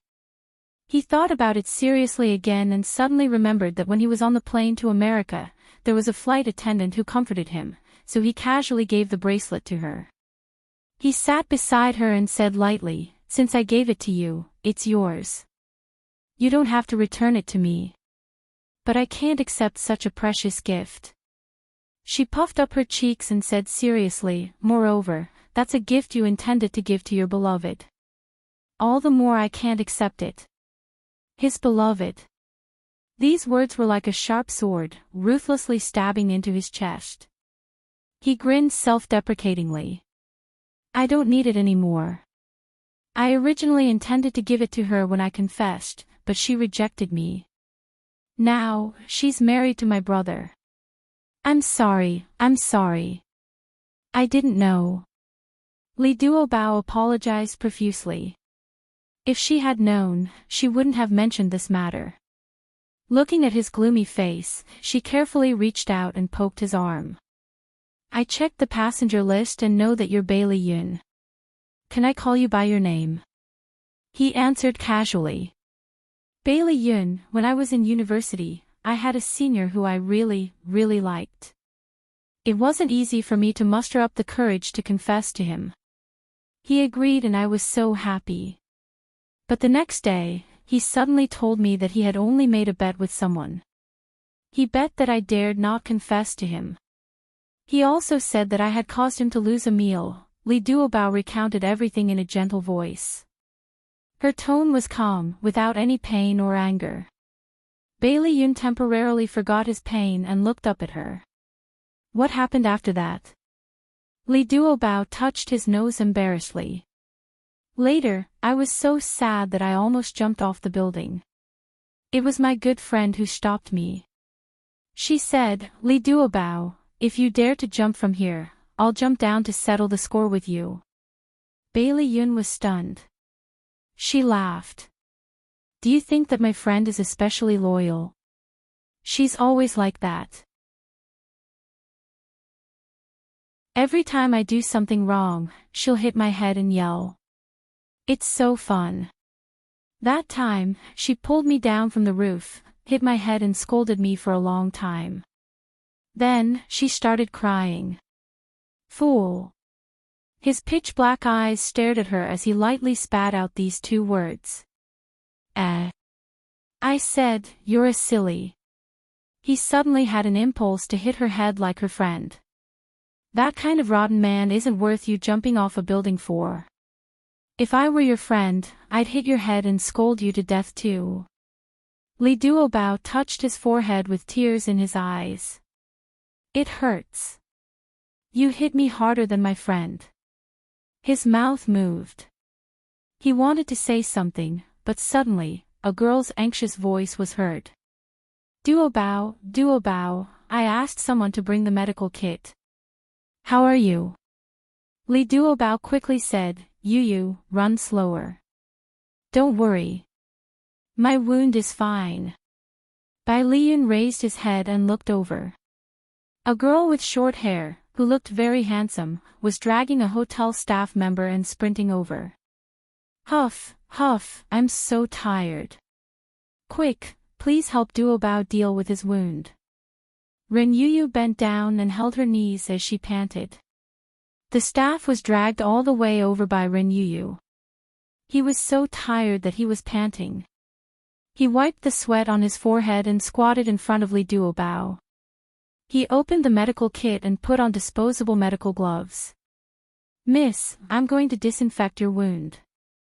It'll hurt a little. Bear with it." Ren Yuyu took out a clean handkerchief from her bag and stuffed it into Li Duobao's mouth. "Duobao, bear with it." Bailey Yun saw the 3 to 4 centimeters long wound and felt a little dizzy. He felt a little guilty. The staff put alcohol on Li Duobao's wound. She couldn't help but tremble. She was in so much pain that she was sweating. She bit the handkerchief tightly and didn't make a sound. The blood on the wound was cleaned and medicine was applied. Then, it was wrapped in gauze. Okay, Mississippi, remember, don't let the wound get wet. Okay, I got it. Thank you. Li Duobao smiled sweetly. Her face was still a little pale. You're welcome. A wine bottle suddenly fell from the hotel. It's our negligence. Please forgive us. The staff bowed apologetically. It's okay. I can't blame you. Li Duobao felt that she could only blame herself for being unlucky. She was just walking, but the fragments of the wine bottle splashed on her leg. The staff left. Ren Yuyu looked at Bailey Yun curiously. Duobao, who is he? Li Duobao smiled embarrassedly. I almost forgot to introduce you. Bailey Yun, this is my best friend, Ren Yuyu, that I mentioned to you just now. Yuyu, this is Bailey Yun. Bailey Yun. This name is so familiar. I must have heard it somewhere. Ren Yuyu frowned and patted her forehead. Suddenly, her eyes lit up. No, ahem. Li Duobao quickly poked her with her arm, indicating that she shouldn't say anything. Unexpectedly, she had already blurted out, "You're that crazy rich playboy who gave the bracelet to Duobao?" Neurotic. Playboy. Bailey Yun didn't expect Li Duobao to use so many adjectives to describe his actions. He stared at her with interest. She touched her small nose and smiled embarrassedly. Well, playboy. I didn't say that. My original words were, rich playboy. Ren Yuyu raised her eyebrows, obviously not used to Li Duobao's pitiful appearance in front of Bailey Yun. Bailey Yun, what a coincidence that you're in this hotel. Yuyu, Li Duobao quickly pulled Ren Yuyu's arm. Don't mention it. Bailey Yun said lightly, a friend's wedding. He looked down at Li Duobao's injured calf and continued, actually, I'm here to turn myself in. I was the one who threw the wine bottle downstairs. I'm very sorry that you're injured. Ren Yuyu was furious when she heard that. Hey, how can you be like this? How can you throw such a dangerous thing around? I'm very sorry. If apologies are useful, then why do we still need the police in this world? Ren Yuyu was furious.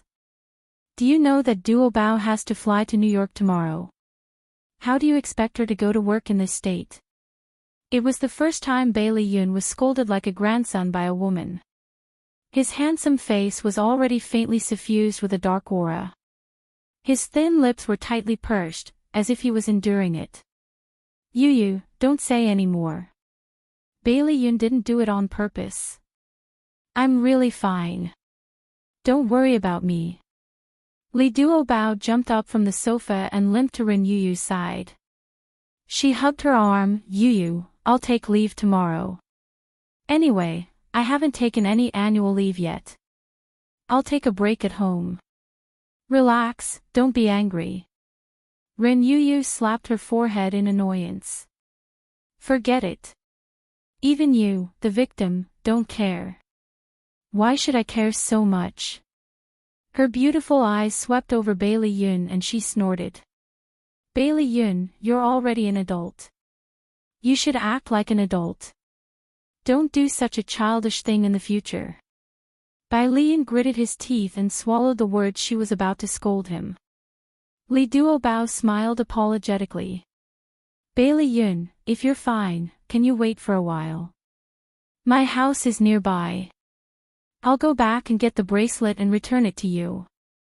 Bailey Yun's slender foxy eyes twitched slightly. I've said that there's no need. Just treat it as my apology for hurting your leg. How can that be? He raised his hand to stop her from continuing. He said lightly, I'm a little drunk. I'll go back first. He didn't return to the banquet on the second floor. Instead, he walked straight to the hotel entrance. Li Duobao limped and wanted to catch up with him, but Rin Yuyu stopped her. Duobao, forget it. Bailey Yun didn't even look back. He walked straight to the hotel entrance and said a few words to the bellboy before tipping him. Rin Yuyu helped Li Duobao to the hotel entrance and planned to call a taxi home. The bellboy bowed politely and said, "Miss, a gentleman has already called a taxi for you." The two of them looked at each other and thought of Bailey Yun. Li Duobao smiled. "Sorry to trouble you." "You're welcome. Please come this way." The bellboy sent them to the taxi. Rin Yuyu brushed the stray hair in front of her forehead and frowned. Bailey Yun doesn't seem to be a bad person. "Duobao, did I scold him too harshly just now?" Li Duobao nodded fiercely. "It was really a little harsh." His expression changed. "I was really afraid that he would fly into a rage and fight with you." Rin Yuyu rolled her eyes. "Do you think I'm afraid of him fighting with me? Even if he fights with me, I'm not afraid." Li Duobao's face darkened. "Yuyu, I know you're a taekwondo expert, but don't fight with others so easily. What if you meet someone stronger and suffer a loss?" Rin Yuyu patted her head. "Stupid, do I look like a brainless person? I'm just saying. When have I really fought with others?" Li Duobao touched her forehead pitifully. "I'm stupid because of you, okay?" Rin Yuyu laughed sinisterly. "One day, when you're no longer so brainless, I won't hit you anymore." Li Duobao's eyes were filled with tears. She was very smart, okay? While the two of them were arguing, the taxi arrived at the destination very quickly. Li Duobao was helped out of the car by Rin Yuyu. She frowned and asked in distress, "Yuyu, what about that bracelet?" Rin Yuyu said indifferently, "Keep it. Anyway, Bailey Yun doesn't want it." "But, I don't think it's a good idea." She had never received such a valuable gift from a strange man. "Didn't you say that it was a gift he intended to give to someone after his confession?" Since his confession failed, keeping it would be sad. Rin Yuyu raised her eyebrows and said, "Just treat it as a kind gesture to help him deal with an abandoned item. Don't think of it as a gift." "What kind of logic is that?" "I've become a kind-hearted person, this is called good karma. If you hadn't comforted him on the plane, he might have thrown the bracelet into the trash can." Li Duobao frowned and thought for a long time. She gritted her teeth and said, "Okay, I'll keep it for him first. When he needs it, I'll return it to him." When Bai Lian returned to the old mansion, it was very quiet. His family members were still in the hotel and had not returned. Even the servants had been given a day off because of the master's happy occasion. In the entire mansion, only the old housekeeper was left, guarding the door loyally. The after effects of the red wine were strong. When he got out of the car, he was already staggering. Fortunately, the old butler supported him, so he didn't fall. "Second young master, please sit in the living room. I'll go to the kitchen and get you a bowl of hangover soup."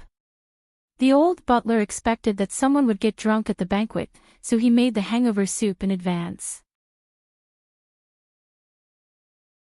Bailey Yun lay on the sofa and waved his hand drunkenly. The old butler quickly took the hangover soup and fed it to him. "Second young master, let me help you upstairs to rest." Bailey Yun closed his eyes lazily and whispered, "No, I'll wait here for them to come back." In the end, he couldn't resist the drunkenness and fell into a deep sleep before his family came back. Although the old butler was old, he had been on the battlefield with the old master when he was young. He also had a foundation in martial arts.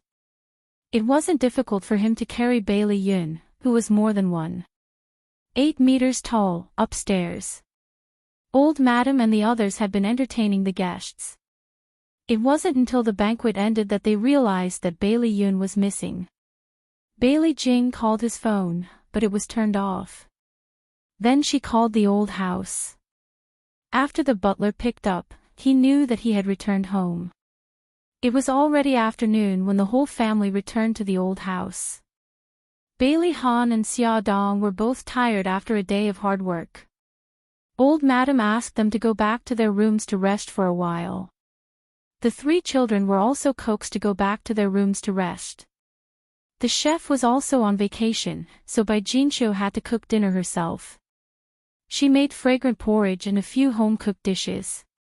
The old butler knocked on everyone's door one by one and invited everyone downstairs to eat. When he arrived at Bailey Yun's door, he knocked for a long time, but no one responded. The old butler guessed that he was drunk and sleeping too soundly. Although Bai Jinxiu didn't like Bailey Yun, she still gave him some face in front of her husband. She calmly instructed the butler to leave some food for Bailey Yun to eat when he woke up. Attention, Hongcha 866.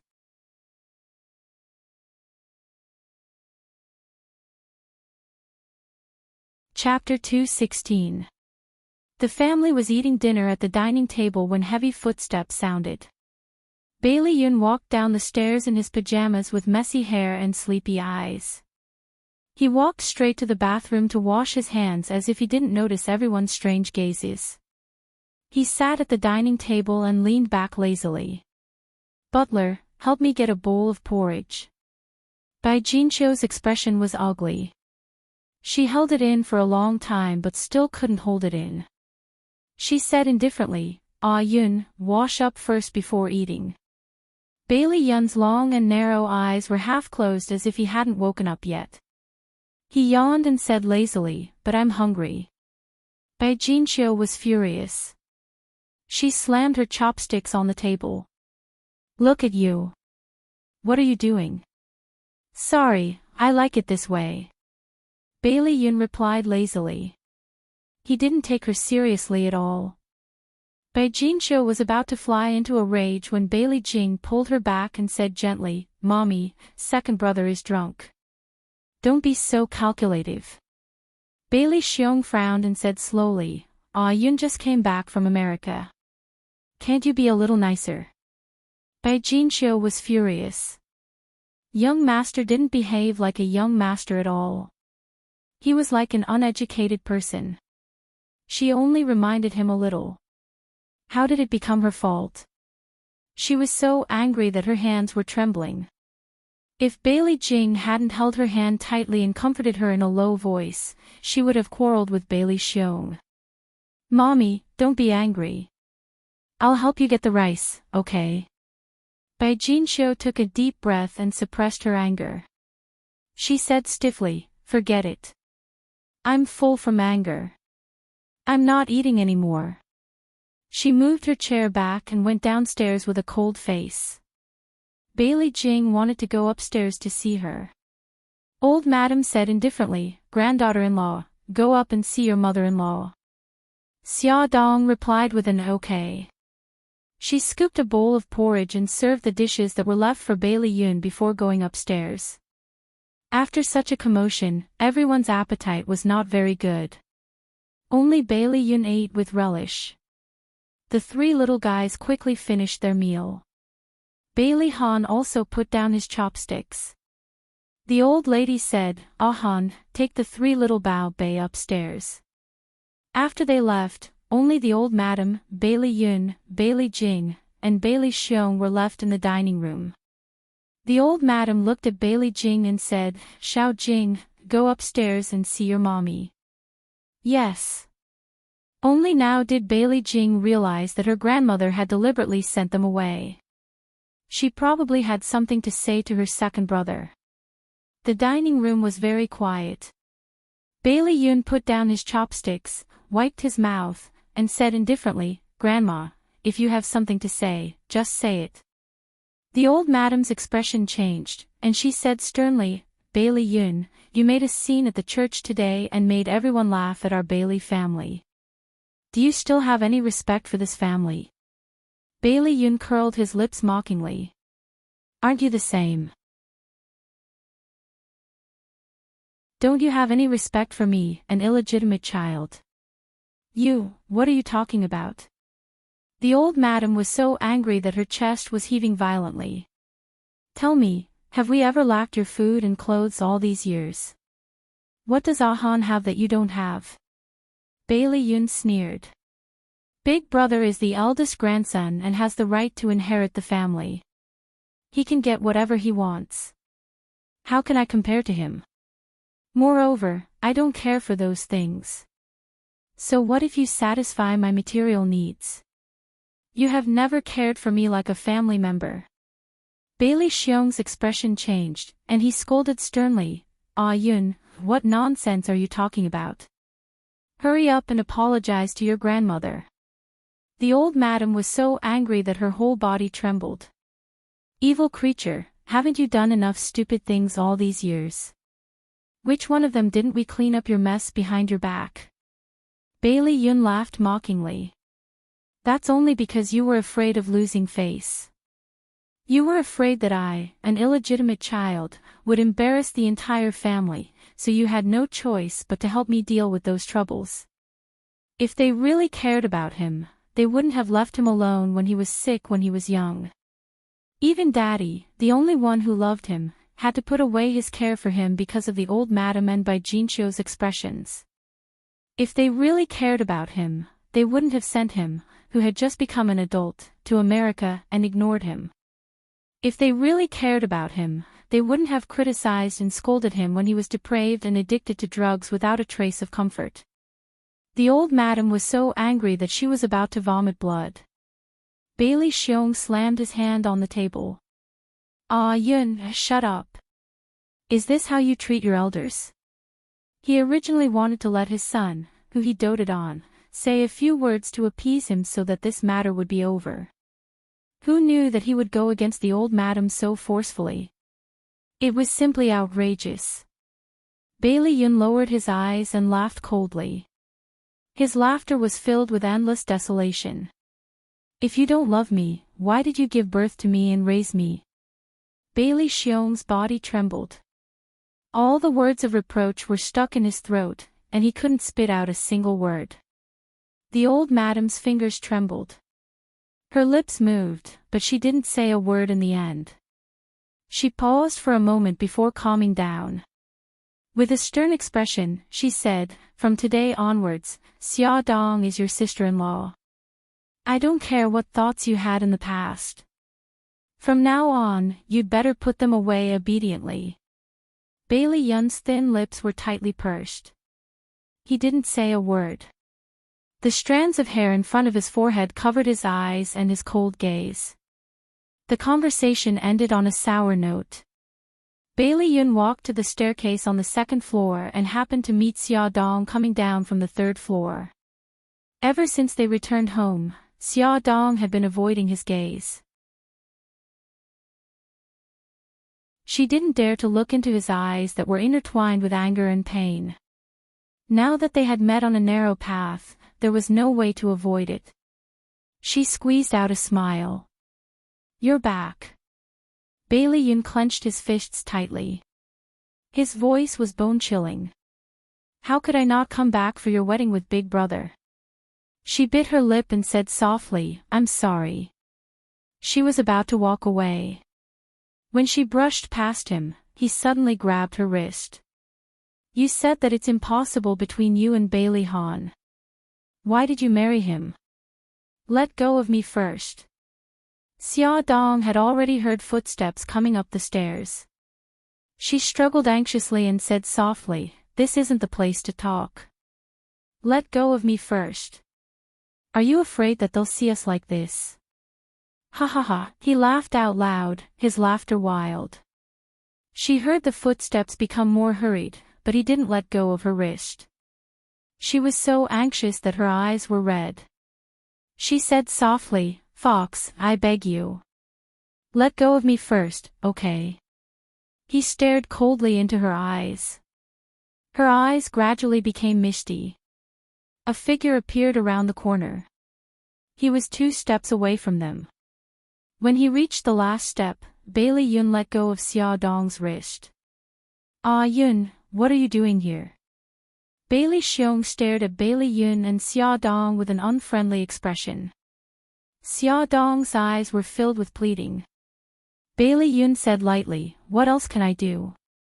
Congratulate sister-in-law and big brother on their wedding." "Thank you." Xia Dong curled his lips and thanked him sincerely. He naturally understood what she was thanking him for. His gaze turned cold. He didn't look at her again and went upstairs.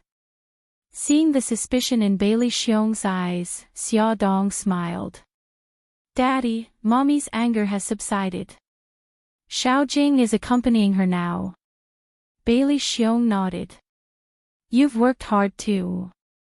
Go back to your room and rest." When she finally returned to her room, Xia Dong was both physically and mentally exhausted. She leaned her back against the door and sighed. She had hurt Fox's heart so badly this time.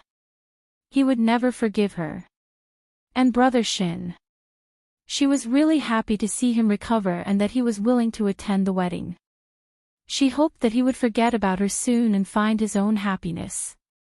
The sound of water in the bathroom stopped. Bailey Han pushed the door open and walked out. When he saw Xia Dong leaning against the door in a daze, the corners of his lips curled up. He chuckled and said, "Honey, are you standing here to peek at me taking a shower?" "Ah."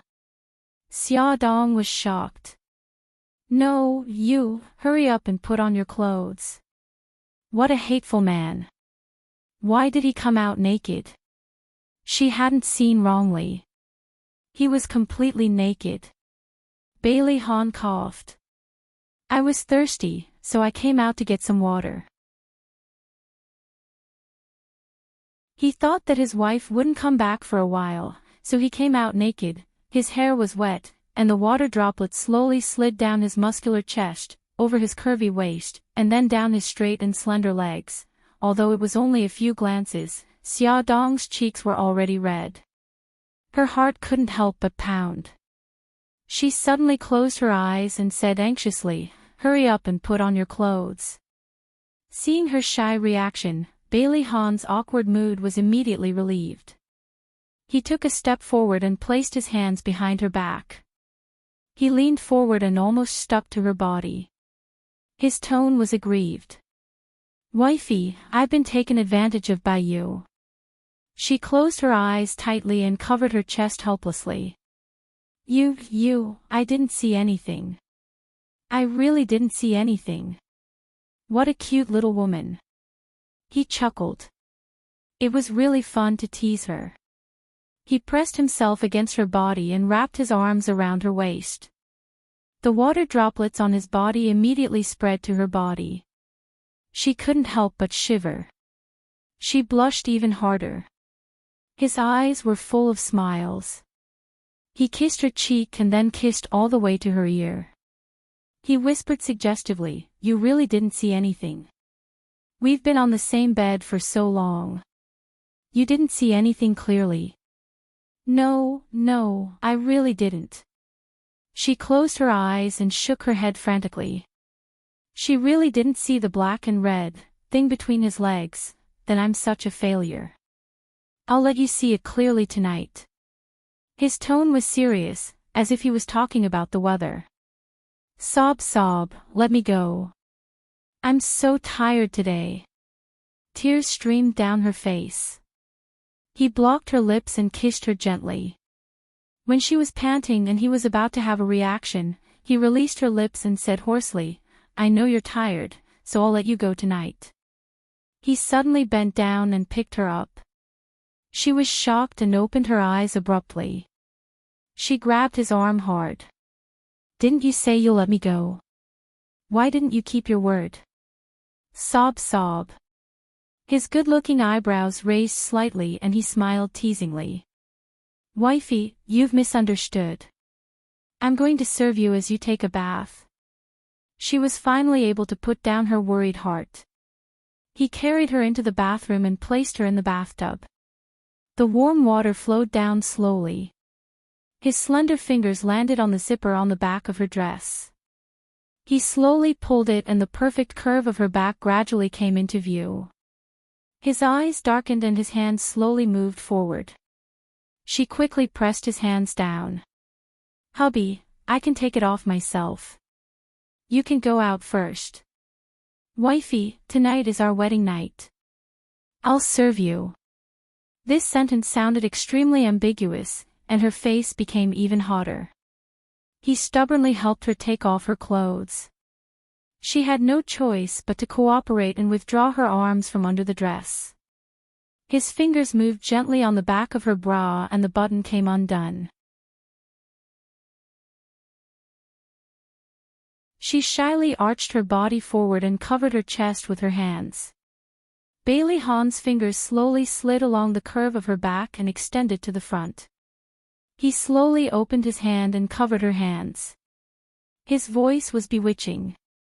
Xia Xia, let me see. No.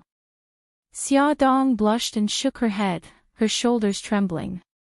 She didn't dare to raise her head, afraid that she would meet his burning eyes. He didn't insist and retracted his hand.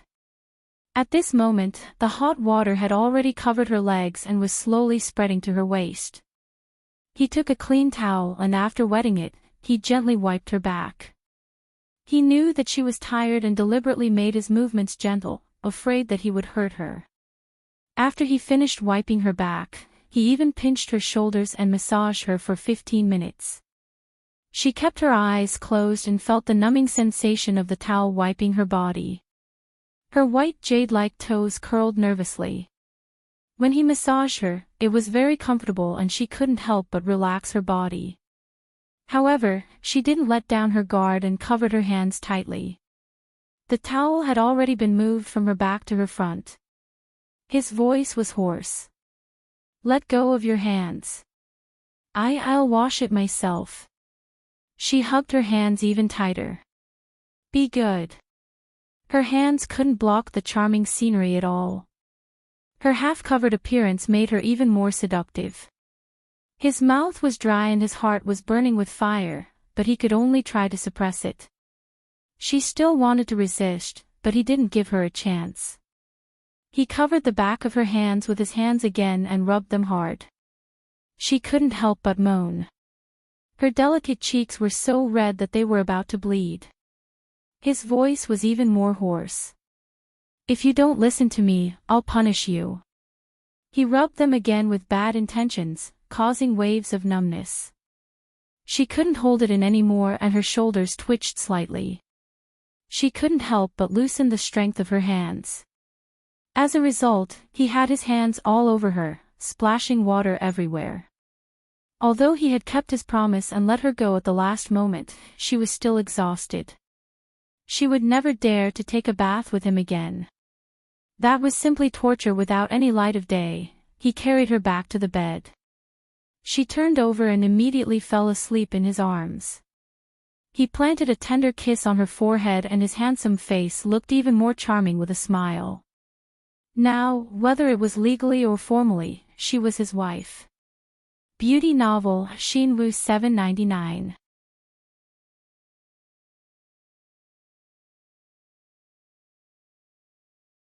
Chapter 217.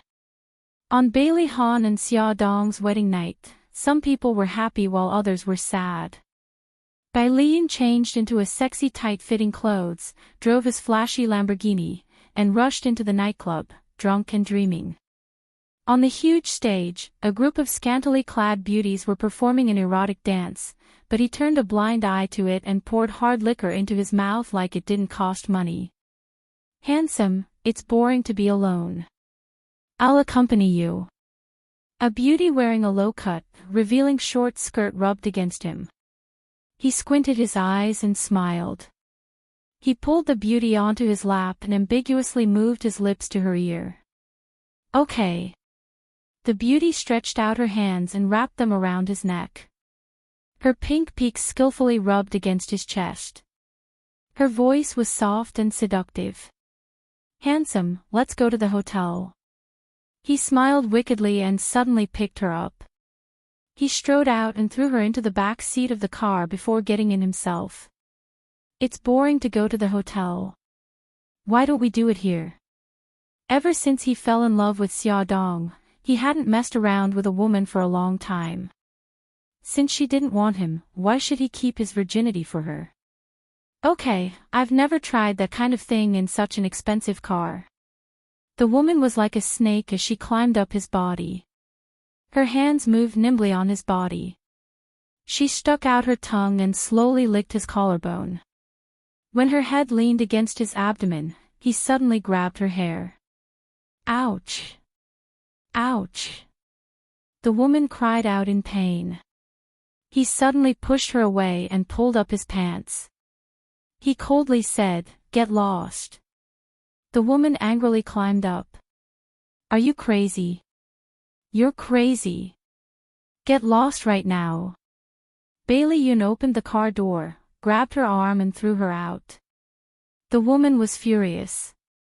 She thought she had hooked a rich husband, but she didn't expect to meet a crazy person. He clearly had a reaction, but he suddenly asked her to stop. F***ck. She cursed at the Lamborghini for a long time. In the end, she still couldn't vent her anger. She picked up an empty can from the roadside and threw it at the car. The windows were tightly shut, and the soundproofing effect was very good. Bailey Yoon leaned against the seat irritably and did not notice her little vengeful action at all. F***ck, he must be crazy. Why was his mind filled with that damned woman's face at this crucial moment? He had no way of mistaking that vulgar woman for her. He angrily and violently slammed his fist on the seat. Under the cold moonlight, two figures, one in front and one behind, stood on the roof of the building. The night wind blew, and the long hair of the figure behind him fluttered in the wind. She didn't care at all, and her eyes coldly stared ahead. Gotcha! The sound of opening the can of beer exploded. Suzaku took a few quick steps. She was already standing in front of Mikakito and said coldly, "You're injured. You can't drink. Get out of my way." Mikakito's handsome face was expressionless. She sneered. "Mikakito, don't forget what you promised me. You have to recuperate for 3 days. Don't do anything stupid." He said in a low voice, "Your condition doesn't include not being able to drink.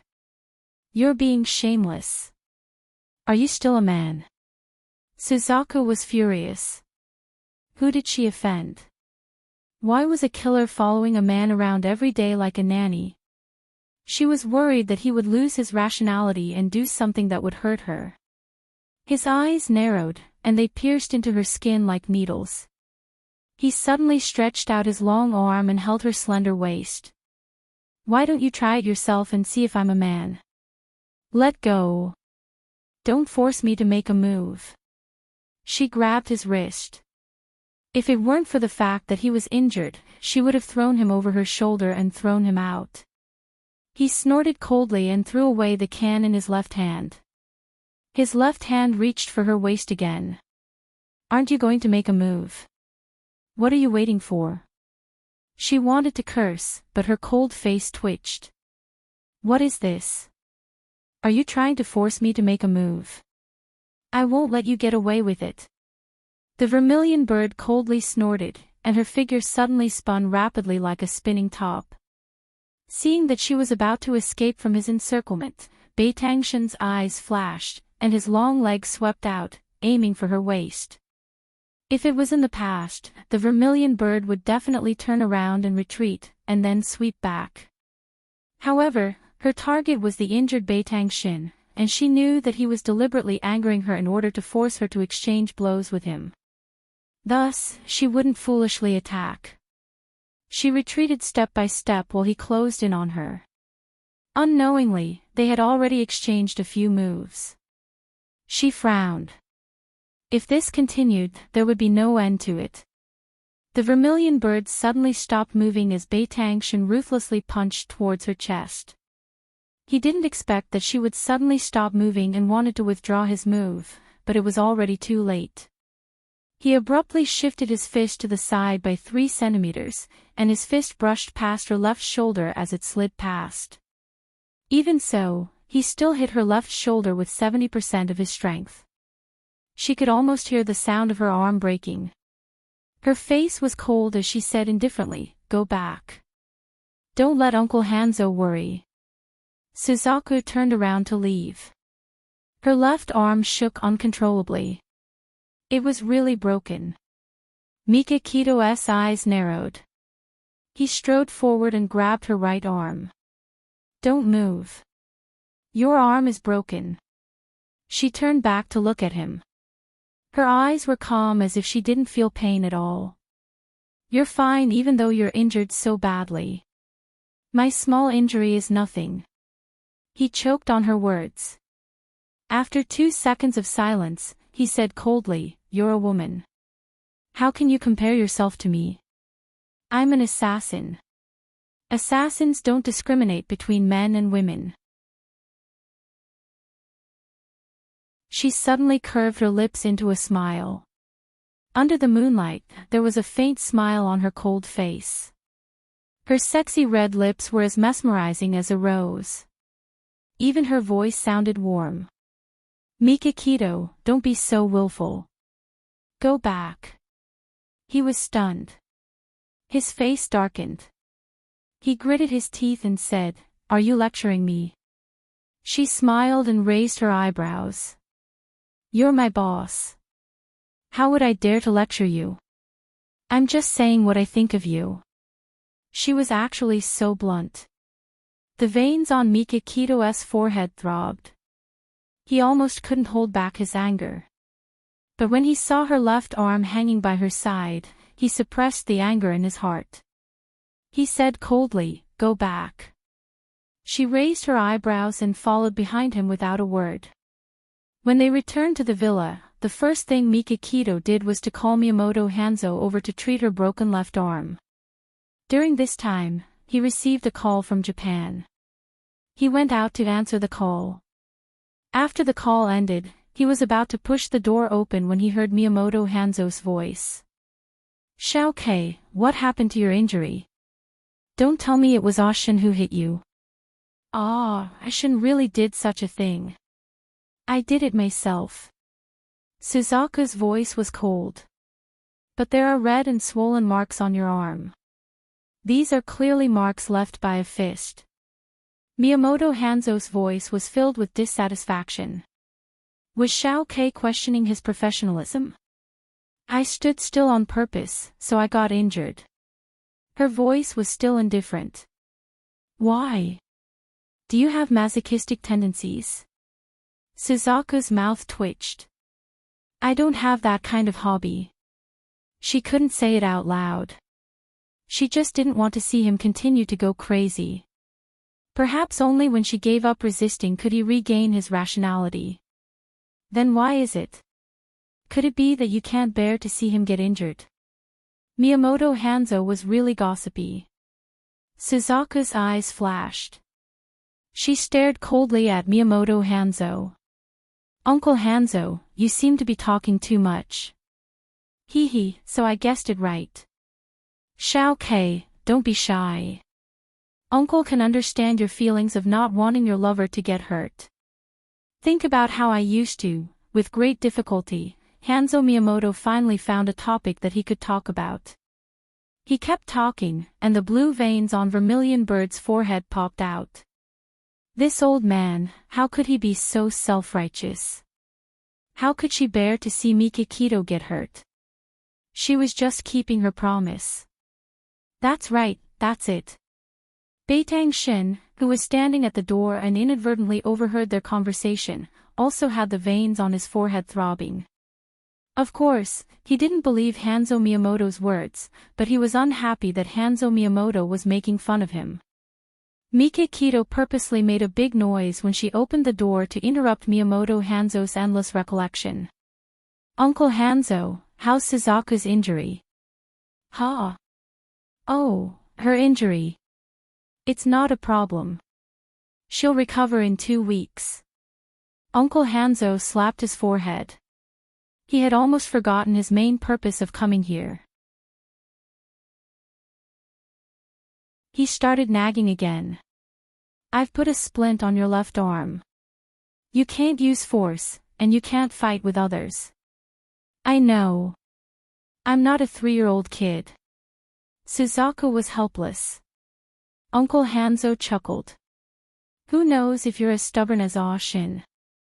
That's why I have to explain it clearly. Mikakito's face darkened. Did he have to drag him into every conversation?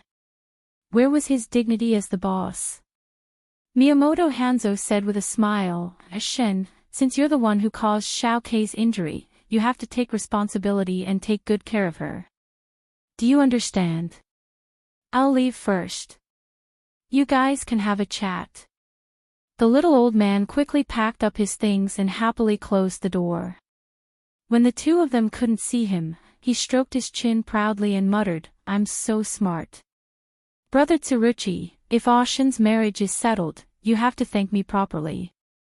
Mikakito glanced at Suzaku's tightly bound left arm. His expression was a little stiff, and his tone was a little stiff. Stay in the villa tonight. If you need anything, ask Lu Xing to help you. He suddenly thought of something, and his expression became even stiffer. He coughed and said, it's better to call a maid. If you want to bathe, she can help you. Suzaku's mouth twitched, and she said lightly, I only have a fracture, not a disability. Moreover, my left arm is injured. My right arm is fine. I can do these things myself. She took her coat from the chair and casually draped it over her shoulders. I'm going back to my own home. I'll ask Lu Xing to drive me. You should rest early. Mikakito's brows furrowed, and there was a chill in his eyes. This woman, did she not understand what he was saying?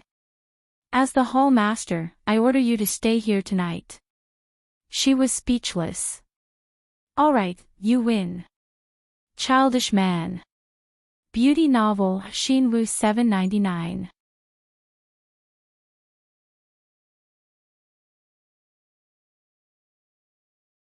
Chapter 218.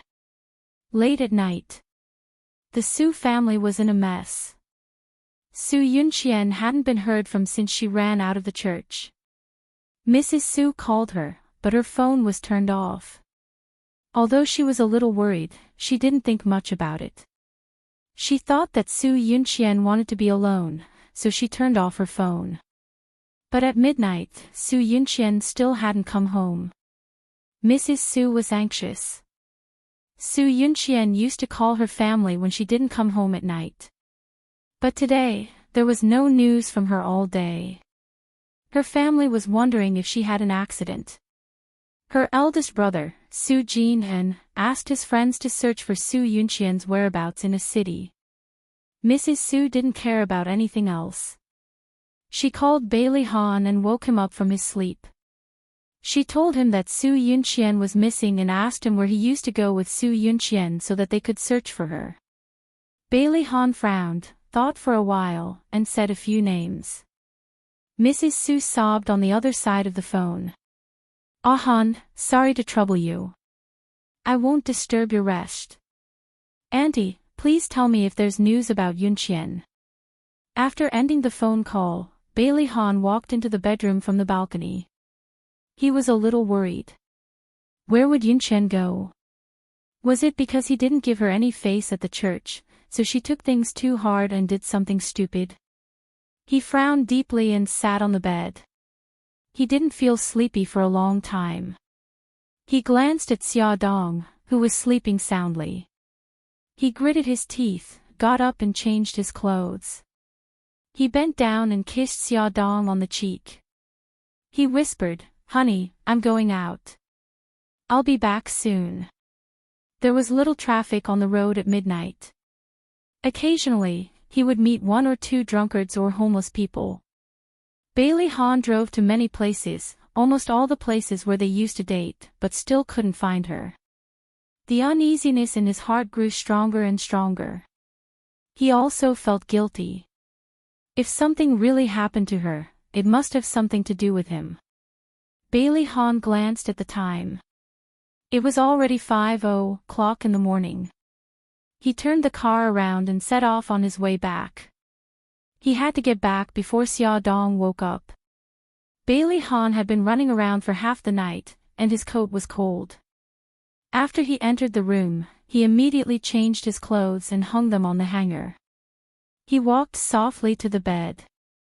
Fortunately, Xia Dong had not woken up yet. He quietly laid down beside her and covered himself with the blanket to warm himself up. Then, he reached out and gently hugged her waist. In her sleep, Xia Dong naturally leaned against his chest and even rubbed against it comfortably. A smile appeared in his eyes, but it quickly disappeared.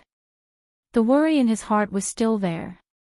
After running around for half the night, he was also tired. With the warm and fragrant jade in his arms, he quickly fell asleep.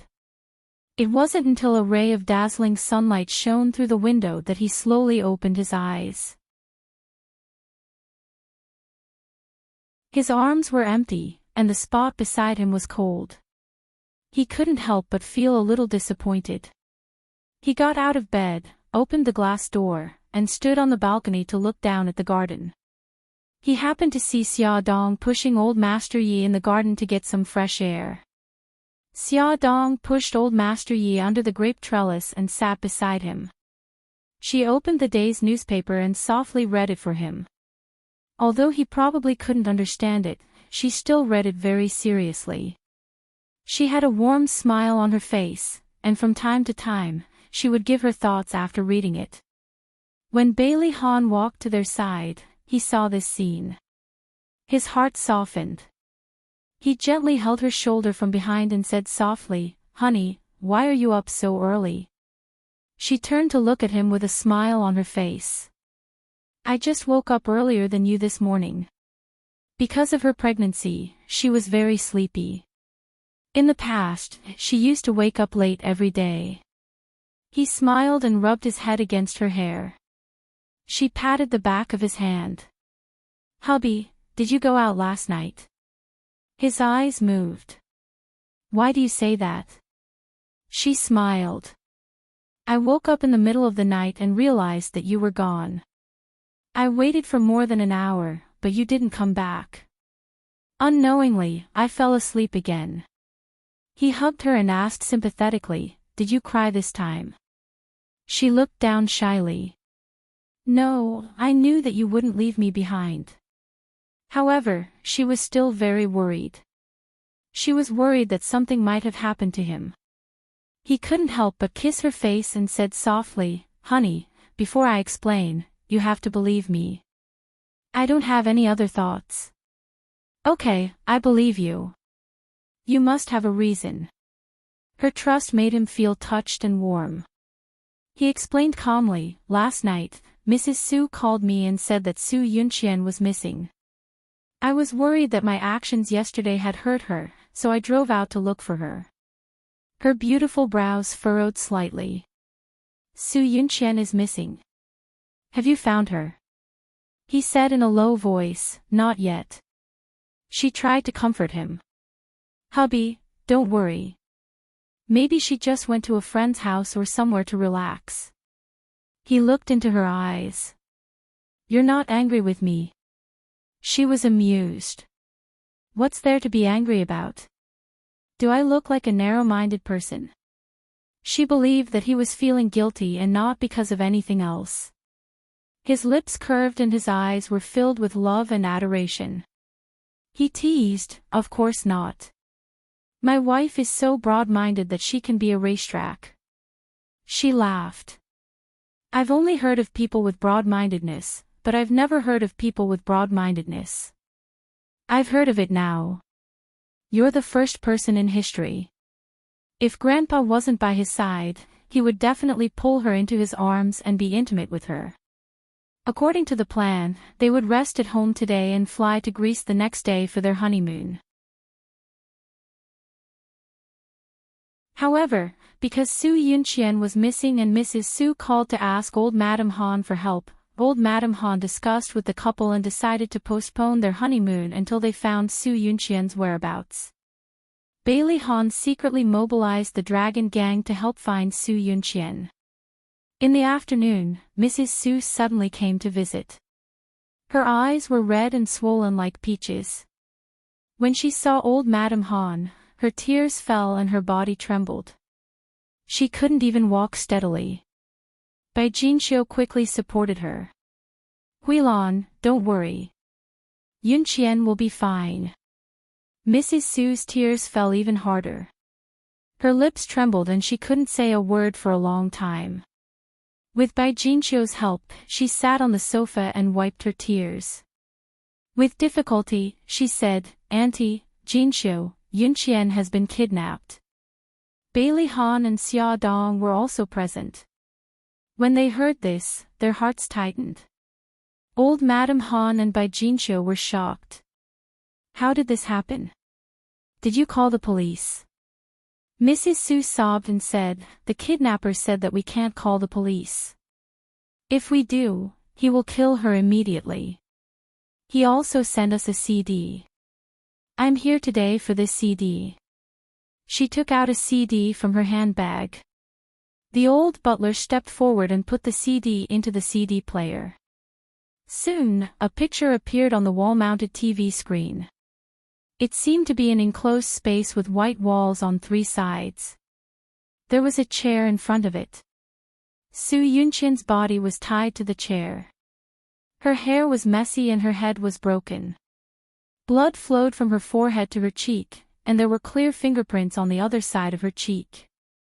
Just by looking at her appearance, it was obvious that she had been severely beaten by the kidnapper. Her eyes were filled with tears and her expression was full of fear.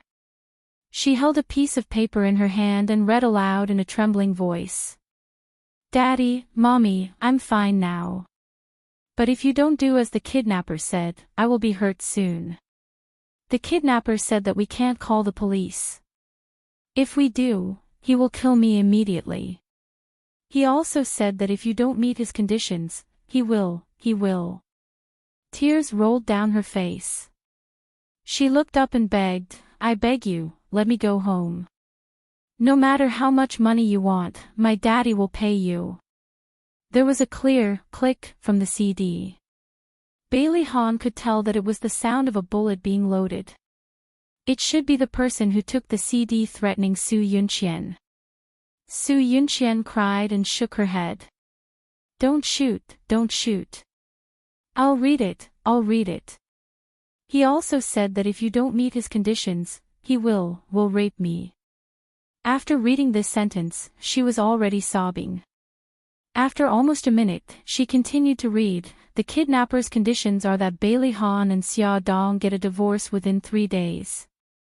Then, he will hold a press conference in front of all the media to announce their divorce. He will also let the media film the divorce certificate because he wants to verify its authenticity. Then, he will let Xia Dong come and take me home. The kidnapper said that he has liked Xia Dong for a long time. It's a pity that she married Bailey Han. After reading this paragraph, Su Yunqian's face was already covered in tears. She screamed in front of her, you lunatic, you like Xia Dong. Why are you targeting me? Why? Click. The entire image suddenly disappeared and Su Yunqian's crying stopped abruptly. Everyone was dumbfounded. The kidnapper didn't kidnap Su Yunqian for money, but to force Bailey Han and Xia Dong to get a divorce. The kidnapper also said that he had liked Xia Dong for a long time. What was this? Could it be that the kidnapper's ultimate goal was to get Xia Dong? Mrs. Su cried uncontrollably. What should I do? What should I do? My poor Yunqian. Bai Jinxiu had mixed feelings. She comforted her gently, Huilan, don't be so agitated. We'll find a way. Xia Dong didn't know how to describe her feelings at this moment. It was extremely complicated. How could there be such a kidnapper? When did she have such a crazy suitor? Speaking of which, was it her who caused Su Yunqian to fall into this situation? Xia Dong couldn't hold back the worry and anxiety in her heart. Her entire body was cold and her shoulders couldn't help but tremble. Bailey Han reached out his right hand and held her cold hand tightly. She only felt slightly relieved when she felt his burning warmth. Mrs. Su cried and said, "What else can we do? We've already checked the source of the CD, but there are no clues. 3 days, how can we save Yunqian in just 3 days?" A powerful novel, Hongcha 866.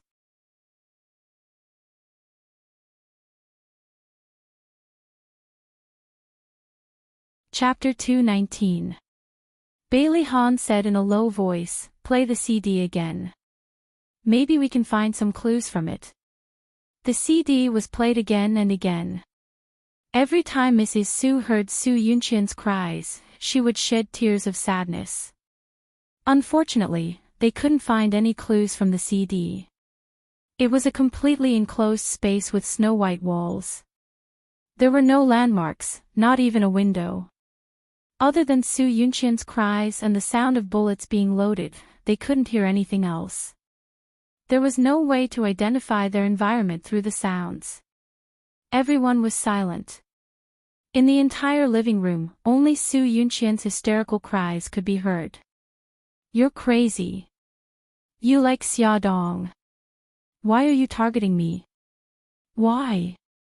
Her cries were like a sharp knife stabbing into Xiaodong's heart. Xiaodong even began to feel guilty, thinking that it was really because of her. Mrs. Su covered her mouth with a handkerchief and wailed. The old madam had a headache.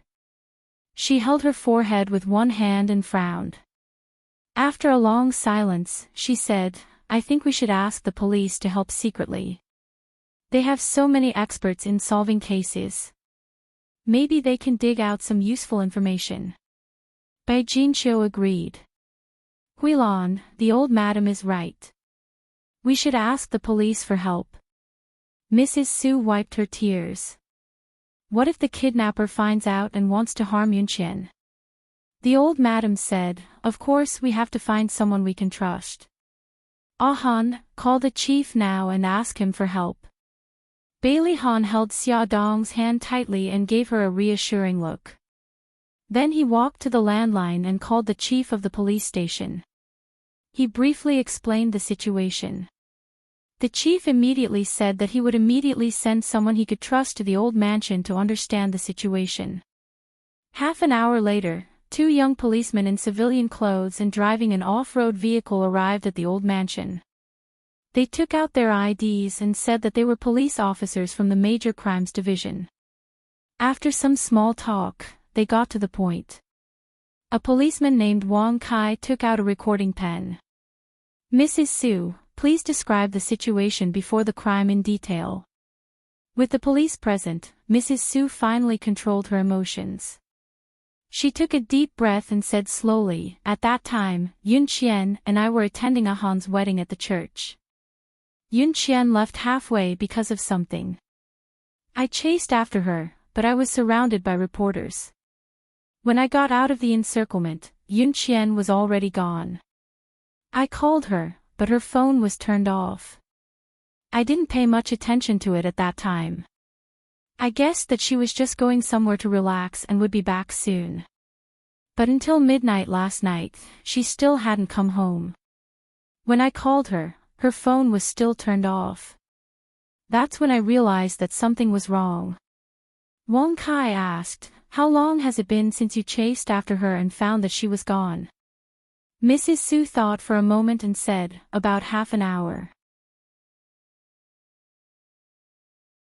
Wang Kai asked again, "Which direction did you see her leave in?" "The last time I saw her, she was walking toward the T-junction." Wang Kai quickly analyzed the situation in his mind. There was a crossroad outside the church, and the T-junction was the road opposite the church. There were new buildings on both sides of the road, and there were fewer people. Moreover, there were no surveillance cameras on that road. Su Yunqian was most likely kidnapped on that road. He turned his head and said a few words to his colleague. The criminal police officer named Yang Xiao immediately walked out of the living room and called the chief.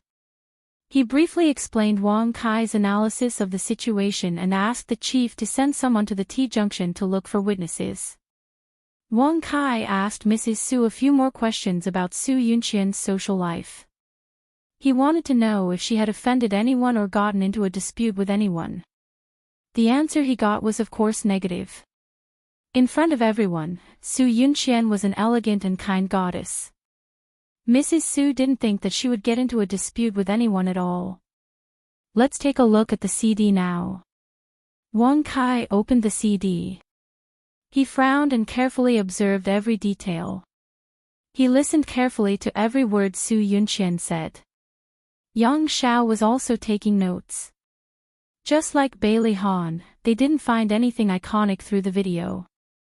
Wang Kai turned his gaze to Bailey Han and Xia Dong and said politely, "Mr. Bailey, Mrs. Bailey, I have a few words to say to you in private." Bailey Han led them to the study upstairs.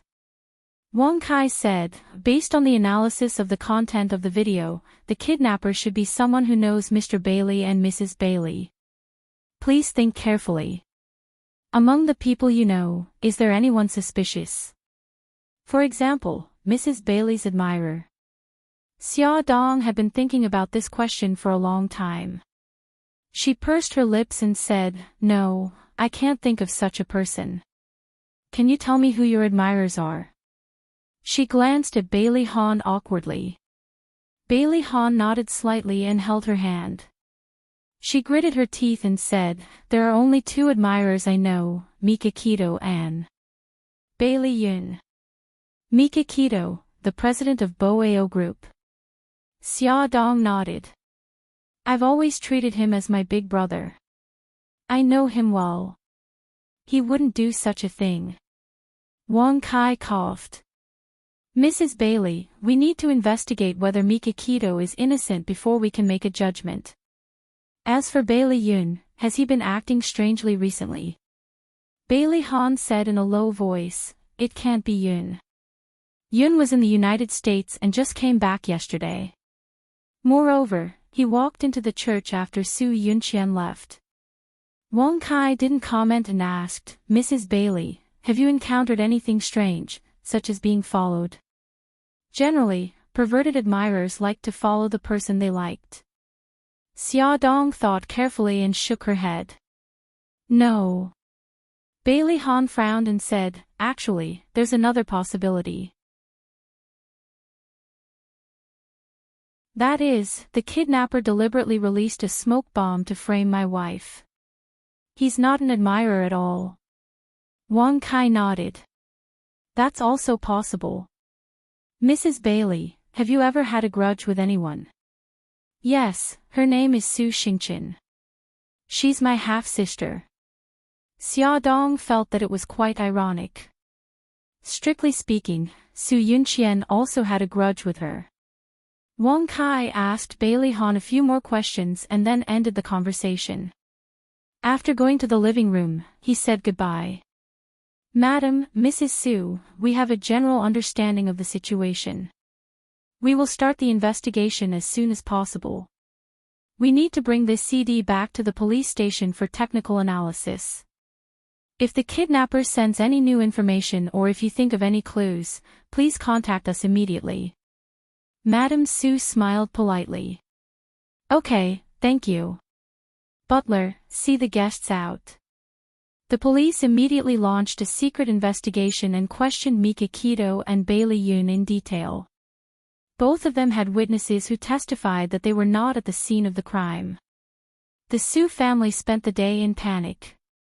The next day, the police still didn't find any clues. Instead, something more serious happened.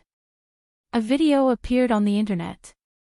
The content of the video was from the CD sent by the kidnapper yesterday. Although it was controlled in time to prevent the TV, newspapers, and other media from spreading it, it couldn't stop the rapid spread of the internet. In just one morning, hundreds of small websites reposted the video. The kidnapping of the goddess of a city became the hottest topic. Many people were talking about it. They all thought that it was Xia Dong's fault. They thought that she had provoked a perverted admirer, causing Su Yunqian to be kidnapped. Some netizens said that he had attended the wedding of Bailey Han and Xia Dong. When he saw Su Yunqian being humiliated and running out of the church, he suspected that she was kidnapped at that time. He put all the blame on Bailey Han and called him a heartless man who abandoned Su Yunqian. As if to prove his words, another netizen posted a photo of Su Yunqian running out of the church with her face covered. Most people began to support this argument. They thought that it was Bailey Han and Xia Dong's fault that Su Yunqian was kidnapped. They should divorce to save Su Yunqian. As time went by, the old house of Bailey was surrounded by people. The pressure of public opinion was getting stronger and stronger. Xia Dong stood in front of the floor-to-ceiling window and looked at the wall of people outside. She felt more and more uneasy. She had seen the heated discussion.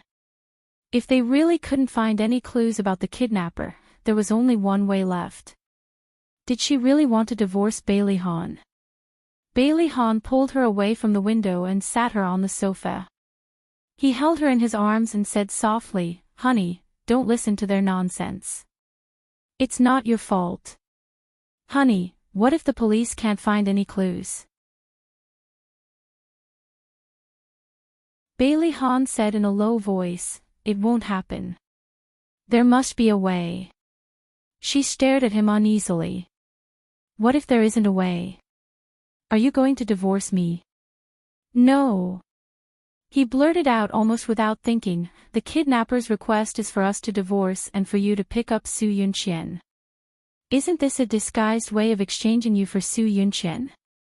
How could I do such a thing?" Xia Dong felt that his words were enough. Tears glistened in her eyes as she said, "But if I don't do it, he will humiliate Su Yunqian." He held her shoulders with both hands and stared at her with deep eyes. "If I exchange you for Su Yunqian, how will the kidnapper treat you?" "Silly, don't let your imagination run wild. I will never do that."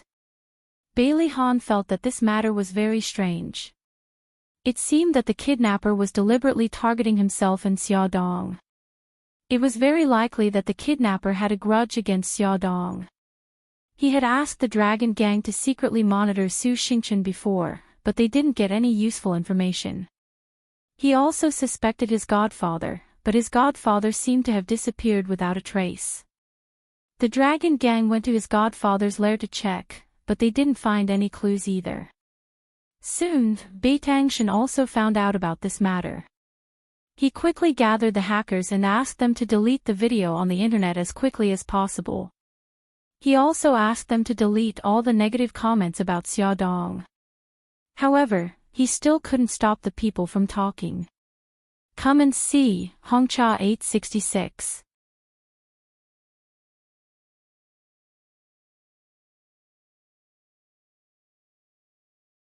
Chapter 220. It was already the third day. A new video was released on the internet. It was still the same enclosed room with white walls. Su Yunqian was tied to a chair. This time, she looked even worse than the last time. Her white dress was stained with blood, her cheeks were red and swollen, and there was blood at the corner of her lips. She sobbed as she read the note written by the kidnappers. "Daddy, Mommy, don't you want your daughter anymore? Why haven't you thought of a way to save me?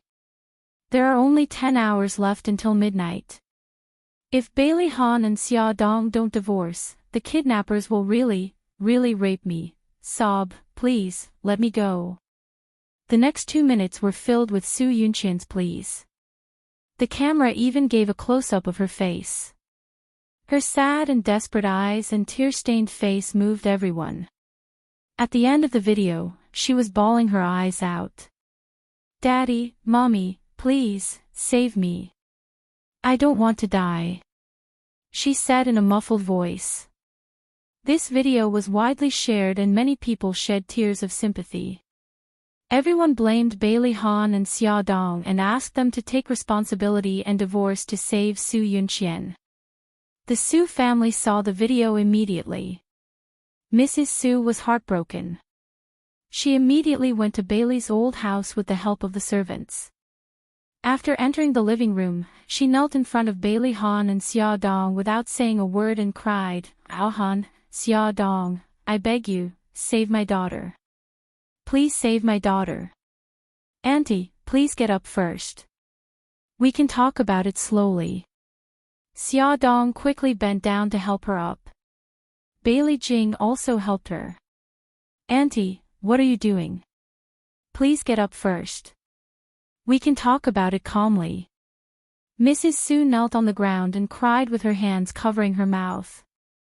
There's no other way. The police haven't found any clues. Yun Qian will be raped in 9 hours. How can I talk about it slowly? I beg you, please save my daughter. Bailey Han frowned and held her arm. Auntie, don't be agitated. Get up first. We will definitely think of a way. Mrs. Su cried and shook her head, refusing to get up. If you don't promise me, I won't get up. Hui Lan. Old Madam couldn't stand it anymore. She slammed her crutch on the floor and said, I know you're worried about Yun Qian, but you can't lose your decorum. Look at yourself now. What are you doing? Ah Han, quickly pull her up. If you have anything to say, sit down and talk.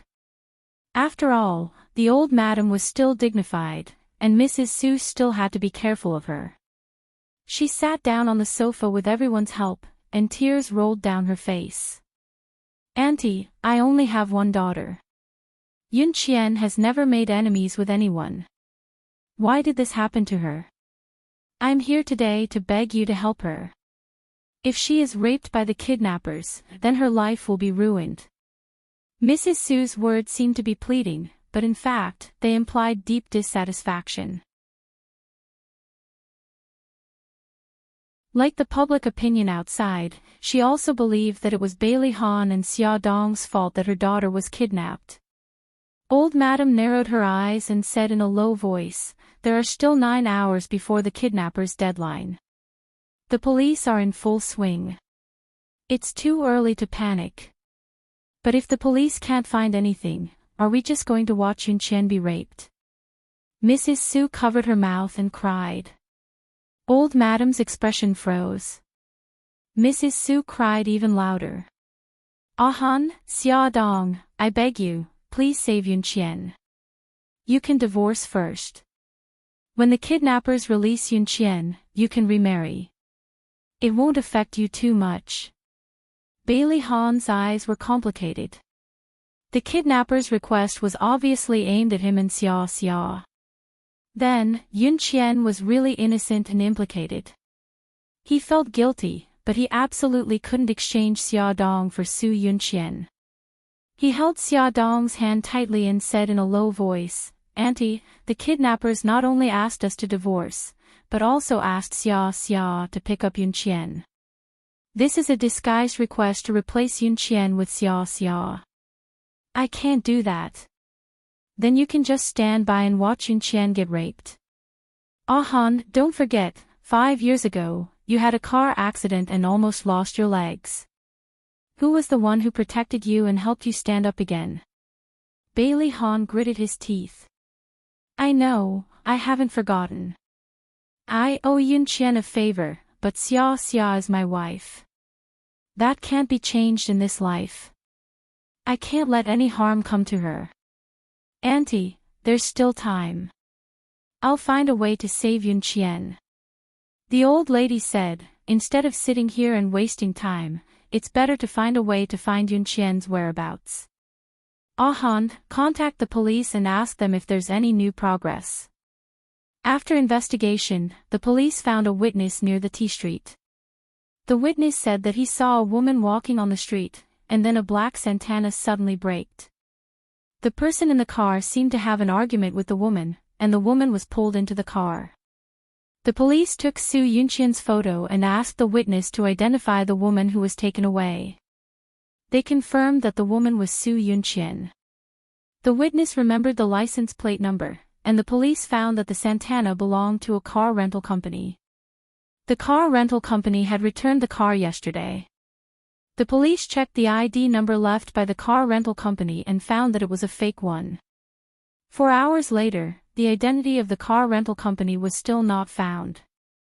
Wang Kai and Yang Xiao carefully interrogated the staff at the car rental registration office. The staff said the person who rented the car was a tall man. He was wearing a hat, glasses, and a black jacket. When he returned the car, the tires were full of mud. The mud splashed all over the car door and body. Wang Kai said, "Where is the car? We want to see it. Two of you, this way please." The staff led them to the black Santana and said, "Because it was just returned yesterday evening, it hasn't been cleaned yet." Indeed, as the staff said, the body of the car was covered with mud and dirty. Wang Kai got into the car, put on gloves on his hands, and rummaged for a long time in the car seat. He didn't even find a hair, let alone things like cigarette ash. It was estimated that the other party had prepared in advance to avoid leaving any clues. It hasn't rained in City A these 2 days. Where did the car go? Why was there so much mud on the car? Wang Kai frowned and said, "Yang Xiao, contact the bureau and ask them to check the traffic video of this car." The bureau chief mobilized a large number of people and asked them to hold the video and carefully search for the whereabouts of the Santana. Finally, they found that it had been driven to the eastern suburbs of the city. Yang Xiao calmly analyzed, "The eastern suburbs of the city are under construction. There are many construction sites. Could the mud be from the car passing by those sites? Yang Xiao, let's go to the eastern suburbs of the city." The two got into the off-road vehicle and drove all the way to the eastern suburbs of the city. There were many half-built high-rise buildings, and there were still overpasses. There were workers busy on the construction site. They got out of the car and parked it on the side of the road. They took the photo of Su Yunqian and asked around. The workers said that they had never seen her. Then they took the photo of the black Santana and asked, but they also said that they had never seen it. There were construction sites about a mile away. It was too time-consuming for Wang Kai and Yang Xiao to check in detail. Before they came, they applied for support from the bureau. Soon, the support people came and searched all the buildings in this area, but they still couldn't find the whereabouts of Su Yunqian. Did we guess wrong? Yang Xiao stood on the high floor and looked into the distance with a heavy face. The night was dark, and the tense atmosphere surrounded everyone present. The contractor who led them upstairs suddenly patted his head and said, "Police colleagues, you're looking for a place with muddy roads. Other than this construction site, there's another place that meets the requirements." Wang Kai hurriedly said, "Where?" The contractor pointed to a mountain not far away. It was not very clear in the night. He said, "That mountain is a dirt road. Once it rains, it will be muddy. There's no way for cars to pass. The road will only get better after 4 or 5 days of clear weather. It just so happened that there was a heavy rain 4 days ago. I think the dirt road there is still muddy." Wang Kai raised his hand to look at his watch. It was already 8:00 in the evening. They only had 4 hours left. He waved his hand. "Everyone, let's hurry to that mountain." While the police were nervously tracking, the Su family gathered at the Old Bailey residence. Father Su Boland's face was cold and his eyes were anxious. Madame Su nervously clutched her handkerchief. Su Jin's thin lips were tightly pursed, and his entire body emitted a cold aura. He was like a sharp sword that could be unsheathed and hurt people at any time. The faces of the Bailey family members were also not good. Everyone's eyes were cast on the old European-style pendulum clock. Every time the pendulum clock rang, their nerves became more tense. The oppressive and tense atmosphere was suffocating. Dong! The pendulum rang again. There were only 3 hours left before it was 12:00. Su Jin could no longer hold it in. He suddenly stood up, took his phone, and walked towards the living room door. Bailey Yun suddenly stood up and quickly blocked him. He stared at him coldly. "Jin, what are you trying to do?" Su Jin-an's eyes burned with flames. What else can I do? Of course I'm going to call Chief Fong and have him gather all the media. Bailey Yun's foxy eyes narrowed dangerously. You want to sacrifice Xia Dong to save Su Yunqian? Su Jin-an glared at him fiercely and said word by word, that's my sister. Bailey Yun's heart throbbed. Although he didn't like Su Yunqian, he had known her for so many years. Of course, he was worried. However, he would never agree to exchange Xia's safety for her safety. He snorted coldly. So what if we gather the media? The Civil Affairs Bureau has already closed. Are we going to apply for a divorce certificate for them? Su Jinan took out a document from his pocket. The divorce certificate. I've already prepared it. It's a fake certificate. It costs $10. As long as we can delay the kidnappers, we can buy more time for the police. Foley, Songshu 566.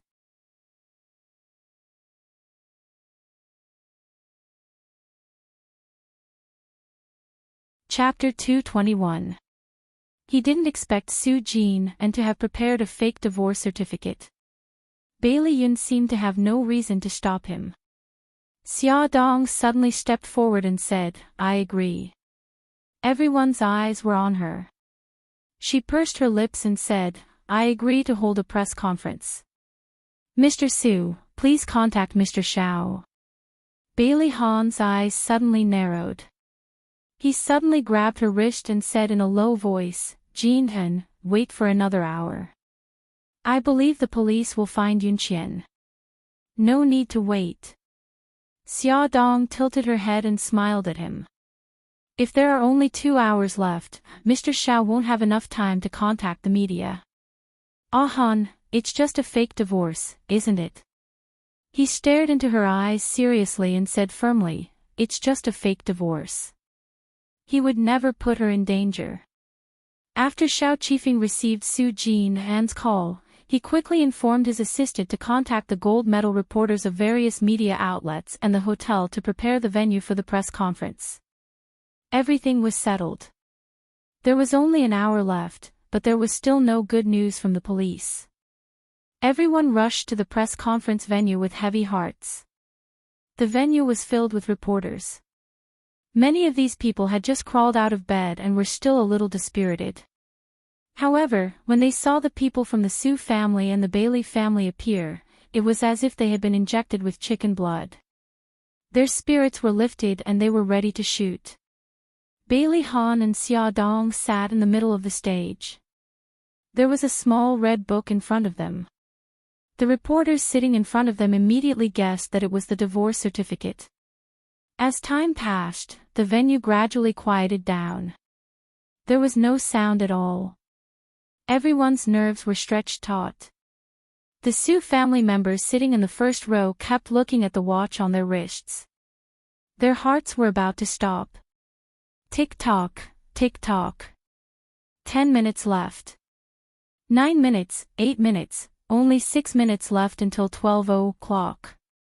There was still no news from the police. The old madam closed her eyes and sighed. Su Jinan's face was gloomy, like the sky before a storm. He grabbed the microphone with his right hand and said concisely, "Thank you all for coming. The press conference will now begin." Bailey Han glanced at the watch on his wrist. There were only 5 minutes left. If he didn't open his mouth, Su Yunqian would probably be in trouble. He turned to look at Xia Dong apologetically. Xia Dong smiled and comforted him with a smile. He moved the microphone in front of him, made up his mind, and said in a deep voice, "Bailey Han, hereby announce that Xia Dong and I have completed the divorce procedures this afternoon. Please bear witness." Bailey Han picked up the divorce certificate in front of him and held it up high. The reporters below the stage immediately snapped their shutters, and there were even cameras broadcasting live on the internet. According to the kidnappers' request, they needed to film the divorce certificate from all angles. Bailey Han opened the certificate and showed the contents in front of the camera. He held the certificate up high and glanced at his watch. There was only 1 minute left. His heart clenched tightly. Wang Kai suddenly called. Su Jinan couldn't care less. In front of everyone, he pressed the answer button and said anxiously, "Officer Wang, how is it?" Wang Kai gasped for breath. "We found the kidnappers' hiding place, but it was too late. The kidnappers have already moved Miss Su to another place." Su Jinan's heart sank, but he still had a glimmer of hope. He hoped that this press conference could fool the kidnappers. Beep beep, beep beep, the phones of the reporters below the stage rang. They checked their phones and received a video file. They immediately shouted, "It's from the kidnappers." Beep beep. Everyone below the stage received the video file from the kidnappers. The staff projected the newly released video onto the big screen in the venue. In the video, Su Yunqian was no longer in the room from before. The walls of this room were dark and it looked like a basement. She was still tied to the chair. Her hands trembled as she held a piece of white paper, crying in despair. Click. The sound of a bullet being loaded could be heard.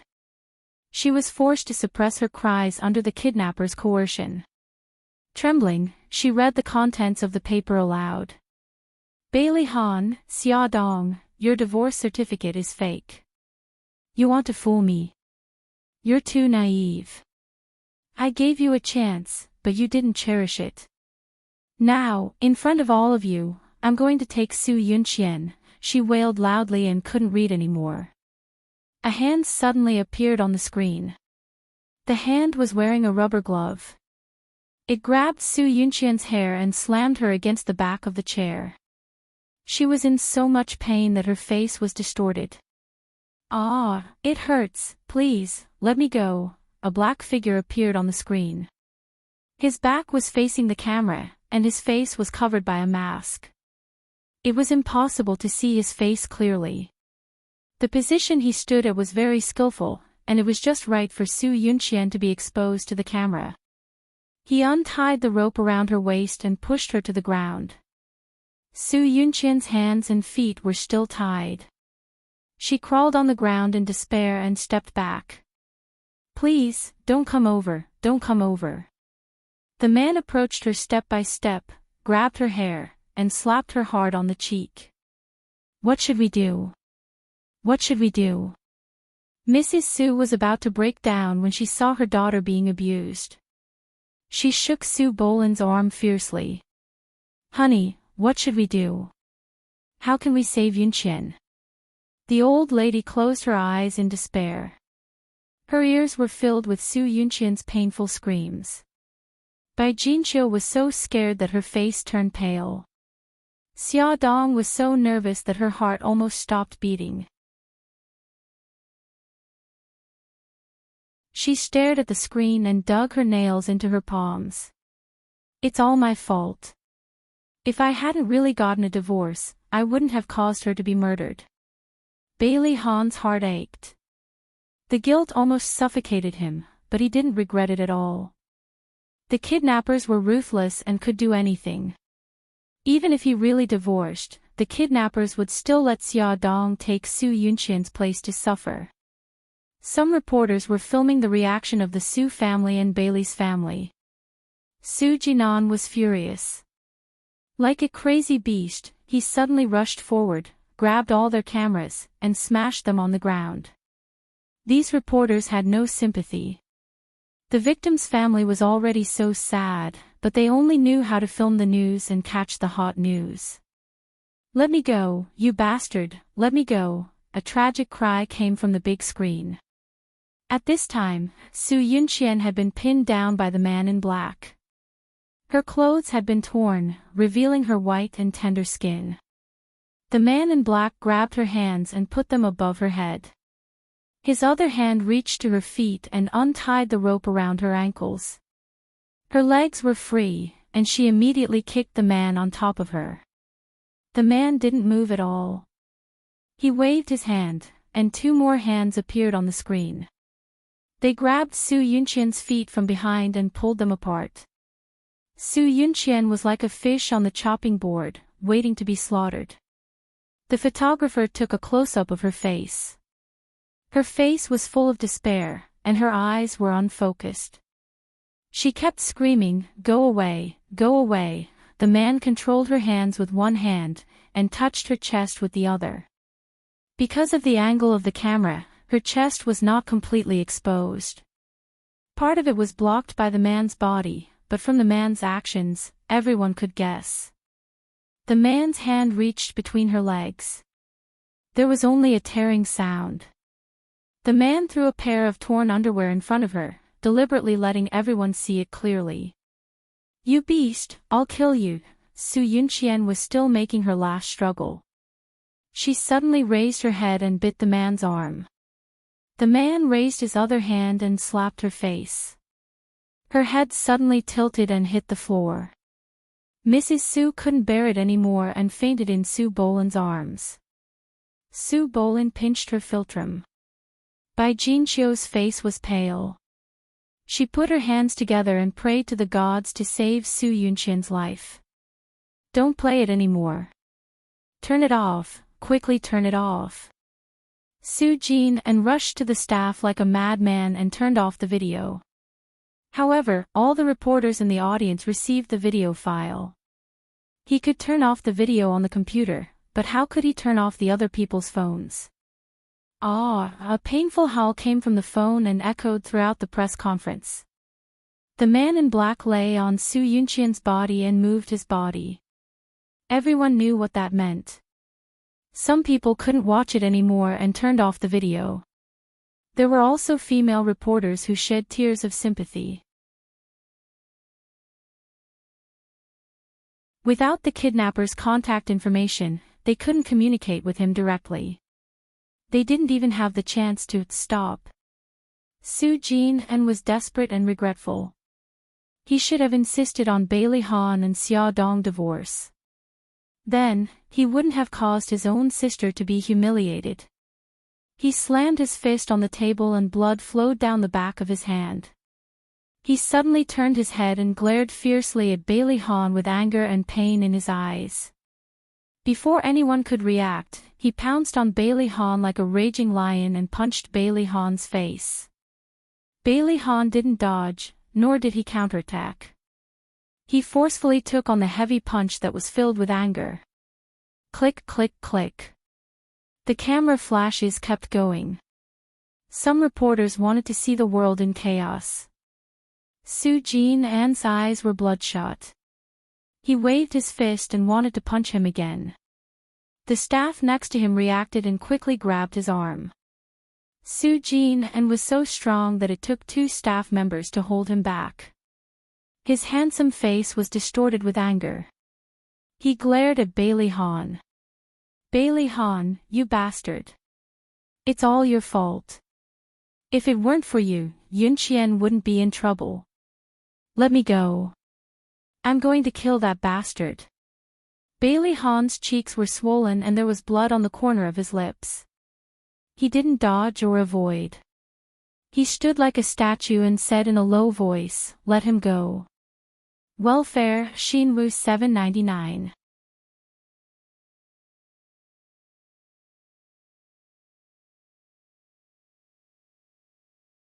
Chapter 222. Of course, the staff refused to let go. If anything happened, the hotel would have to take responsibility. Xia Dong knew that Bailey Han didn't fight back because he felt guilty, but as his wife, she couldn't let anyone hurt her husband. She stepped forward and stood in front of Bailey Han. She spread her arms to protect him and silently resisted Su Jin. Bailey Han was shocked. He grabbed her hand and pulled her behind him. "Wifey, get out of the way." Xia Dong's feet seemed to have grown roots. She gritted her teeth and said, "I won't." Old Madam and Bai Jinqiu were so shocked that they stood up from their seats. Xia Dong was pregnant. What if something happened to her? Su Bolin stood up and said angrily, Jin, calm down. The moment Su Jin saw Xia Dong, the anger in his eyes intensified. However, he was still rational and knew that he couldn't hit a woman. Moreover, Xia Dong was pregnant. After his father roared, he stopped struggling and retracted his arm. Old Madam and the others broke out in cold sweat. When the press conference ended, everyone was exhausted. Old Madam supported her old body and said a few words to the reporters, hinting that they shouldn't go overboard with their reports. Su Bolin and Su Jin supported Mrs. Su, who had almost gone limp, and left the venue first. Bailey's family walked last. On the way home, no one spoke. Bailey Jing's eyes were red. She hugged by Jinchio's arm and shrank in a corner. Bailey Han stood in front of the floor-to-ceiling window with a cold expression. His deep eyes stared outside. No one knew what he was thinking.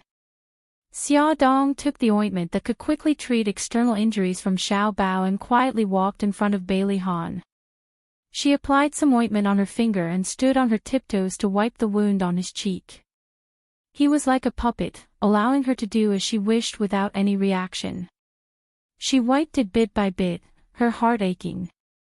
After she finished applying the medicine, he suddenly reached out and hugged her tightly. His deep voice was a little hoarse. 5 years ago, I was in a car accident. The first person I saw when I woke up was her. When I knew that my legs were injured and I couldn't stand, she was the one who comforted me and accompanied me through my rehabilitation. Something cold slid down her neck. She closed her eyes, hiding the sadness and guilt inside, and used her hand to gently stroke his back. Xia Dong felt that she had really done something wrong. She should have advocated for a divorce. This way, she wouldn't have let Ah Han feel guilty. It had been a lifetime. The video of Su Yunqian being raped once again went viral on the internet. The criticism was directed at Bailey Han and Xia Dong. Even the stock prices of Xinghao Group and Bailey Group began to decline. The Bailey family was facing an unprecedented crisis. Xia Dong didn't dare to go out at all. Her family didn't dare to let her go out either, lest she be slandered by those angry people. The police didn't give up on the search. That night, they finally found a secluded house on the mountain mentioned by the contractor. They confirmed that it was the place where the kidnappers were. Unfortunately, the house was already empty. Other than a chair and a few pieces of hemp rope, there was nothing else in the room. In the trash can outside the house, they found fast food boxes and instant noodles boxes. After identification, only Su Yunqian's fingerprints were on those items. The kidnappers and their accomplices didn't leave any clues. Where did the kidnappers transfer Su Yunqian to? No one could answer this question. Each day felt like a year to the two families. Bailey Han hadn't smiled from the bottom of his heart for many days. Xia Dong looked at his stiff smile and felt sorry for him. Once, she couldn't help but hug him and whisper, "If you don't want to smile, don't smile." "I'm sorry." Bailey Han stroked her long hair. Her eyes were sore as she shook her head. He didn't do anything wrong to her. She just didn't want him to torture her anymore. 5 days passed, and there was still no sign of Su Yunqian. The kidnappers didn't send any more messages. It was as if they had disappeared from the face of the earth. Mrs. Su was on the verge of collapse. One morning, Xia Dong was pushing old Master Xia Dong for a walk in the courtyard. Mrs. Su rushed in like a madwoman and grabbed Xia Dong's arm. She yelled angrily, "It's all your fault, you jinx. Give my daughter back to me, give my daughter back to me." Mrs. Su shook Xia Dong's arm and even reached out to hit her. Fortunately, Xia Dong was prepared and grabbed her wrist. "Mrs. Su, calm down." "How can I calm down? If it wasn't for you, my daughter wouldn't have been abandoned by Ah Han. If it wasn't for you, she wouldn't have been kidnapped and humiliated. It's all your fault. I'll kill you." Mrs. Su was blinded by hatred. She didn't care about her image. Her right hand was grabbed by Xia Dong and she couldn't move. She grabbed Xia Dong's hair with her left hand and pulled. "Young madam, are you okay?" "Mrs. Su, let go of her." A servant heard the noise and ran over. He grabbed Mrs. Su's arm from behind and tried to pry her hand away. However, Mrs. Su was very strong. When she saw that someone was coming to stop the fight, she suddenly raised her leg and kicked Xia Dong in the stomach. Xia Dong's hair was pulled and her right hand was grabbed by Mrs. Su's right hand. There was no way for her to dodge. She instinctively reached out with her left hand to block the kick. Fortunately, Xia Dong was also very strong. She grabbed Mrs. Su's ankle tightly and prevented Mrs. Su from kicking her in the stomach. "Help!" The servant hurriedly called for help. "Huilan, what are you doing? Let go of her." Old Madam heard the noise and rushed over with her walking stick. She was so angry that she almost vomited blood when she saw the two people in front of her. Mrs. Su was determined to teach Xia Dong a lesson. She didn't listen to Old Madam and fought against Xia Dong with all her might. Two more servants rushed up, and the three of them finally managed to separate Madame Su and Xia Dong. When Bailey Han heard the news and rushed over, he saw his battered wife and angry Mrs. Su being pulled apart by the servants. He saw Xia Dong's hair in a mess and Mrs. Su throwing away a strand of hair in her hand. Anger surged in his heart and he clenched his fists. But in the end, he suppressed it and looked coldly at Mrs. Su. "Auntie, this isn't Xia Dong's fault. If you want to settle the score, put it on me. You think I don't dare? I'll settle the score with you right now, you heartless bastard.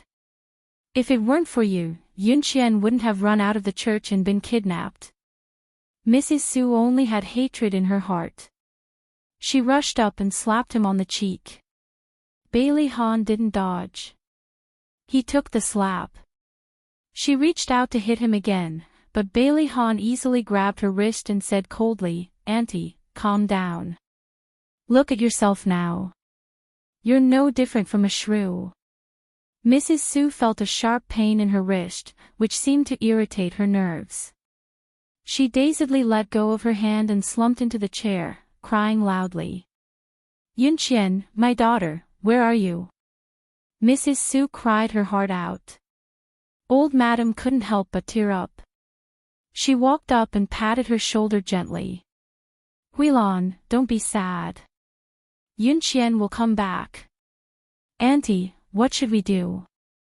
It's been 8 days, and Yunqian's still missing. What if the kidnapper killed her?" Mrs. Su hugged Old Madam's waist and cried even harder. "I only have one daughter. If the kidnapper kills her, he'll be struck by lightning." Old Madam let her hug her and gently patted her back to comfort her. She gave Bailey Han and Xia Dong a look, indicating that they should leave first. When they returned to their room, Bailey Han pulled Xia Dong to sit on the sofa. He stood beside her and held her head with both hands. He looked carefully and found that a small part of her hair near her right ear had been pulled out. He rubbed her scalp with heartache and asked softly, "Does it hurt?" "It doesn't hurt. I'm fine. Don't worry." Xia Dong pulled his hand down from her head and let him sit beside her. "Let me see your face." There were clear fingerprints on his handsome face. She bit her lip and carefully applied medicine for him. After the big scene, Mrs. Su gradually regained some rationality. She apologized in front of Old Madam, but she didn't want to see Bailey Han and Xia Dong again. She washed her face, tidied up her makeup, and left the old mansion under the escort of the butler. Although the Su family didn't come looking for trouble again, the shackles that bound Bailey Han and Xia Dong's hearts didn't disappear. 5 days later, when everyone thought that Su Yunqian had met with a mishap and would never come back, the police suddenly found her. When the police sent her home, she was wearing a large police coat. Her hair was messy and her face was dirty. When she saw people approaching, her eyes revealed a terrified expression. She screamed, waved her arms, and kicked her feet to prevent people from coming closer. When the Sue family heard that the police had found her, they were very happy. But when they saw her like this, they all cried sadly. Mrs. Sue's body swayed. If it wasn't for Sue Boland supporting her, she would have fallen to the ground. A female police officer glanced at Sue Yunqian hiding behind the car seat and explained, "When we found Miss Sue in the suburbs, she was already like this. Maybe it was caused by excessive shock." "Thank you, officer. Thank you so much." Sue Boland said a few words of thanks and then asked the maid to come forward and pull Sue Yunqian out of the car. Sue Yunqian screamed and kicked, but she refused to come out. Mrs. Sue went forward with tears streaming down her face.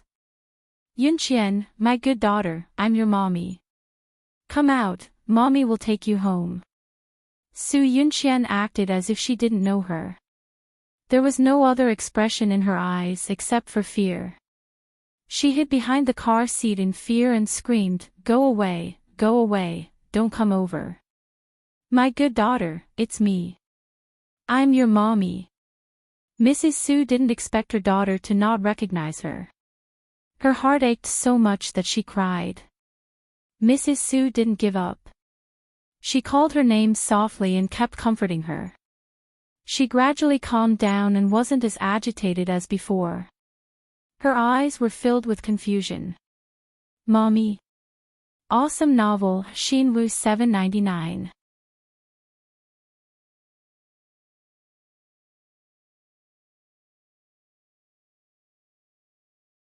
Chapter 223.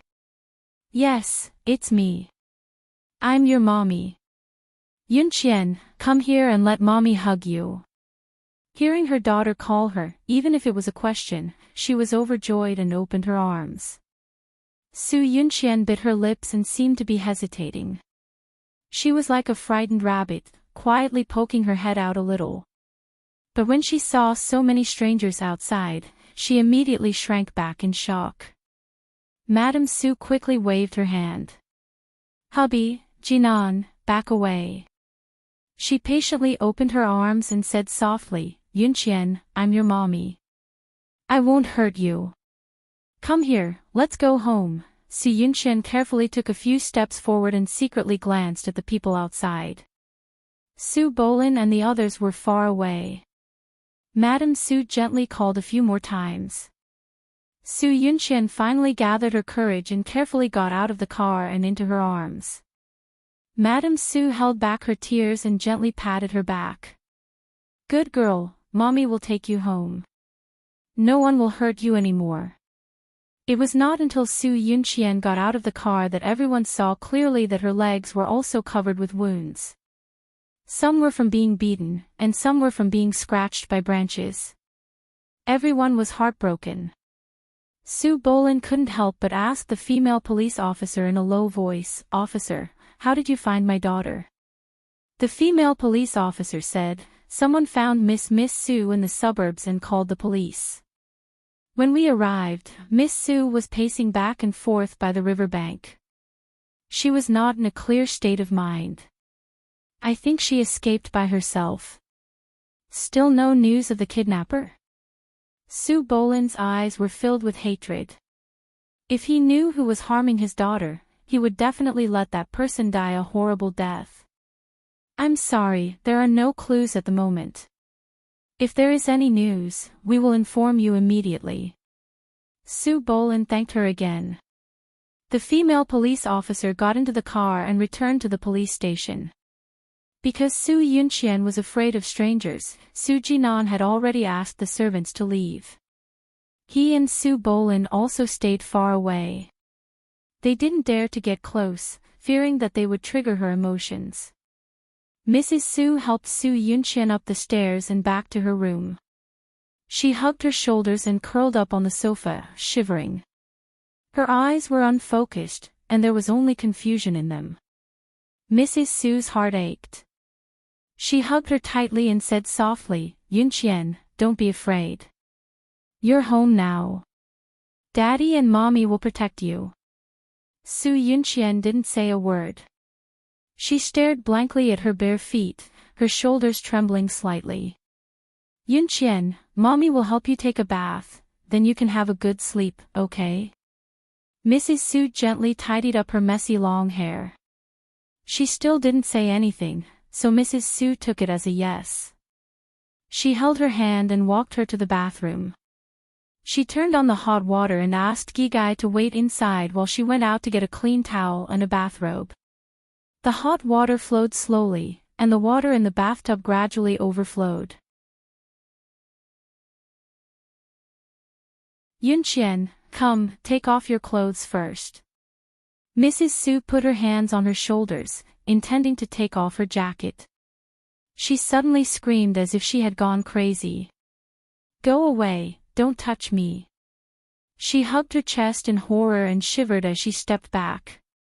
Mrs. Su's nose twitched, and she almost cried. She softly comforted her. Okay, I won't touch you. Good girl, take off your clothes and take a bath yourself, okay? The rape incident must have left a shadow in her heart, so she didn't allow others to take off her clothes. She shrunk and carefully leaned against the bathtub, glancing at Mrs. Su from time to time. Her eyes were full of vigilance. Mrs. Su had no choice but to leave the bathroom and gently close the door. Mrs. Su was worried that something would happen to her daughter, so she stayed at the door and didn't dare to leave. She only felt relieved when she heard the sound of running water.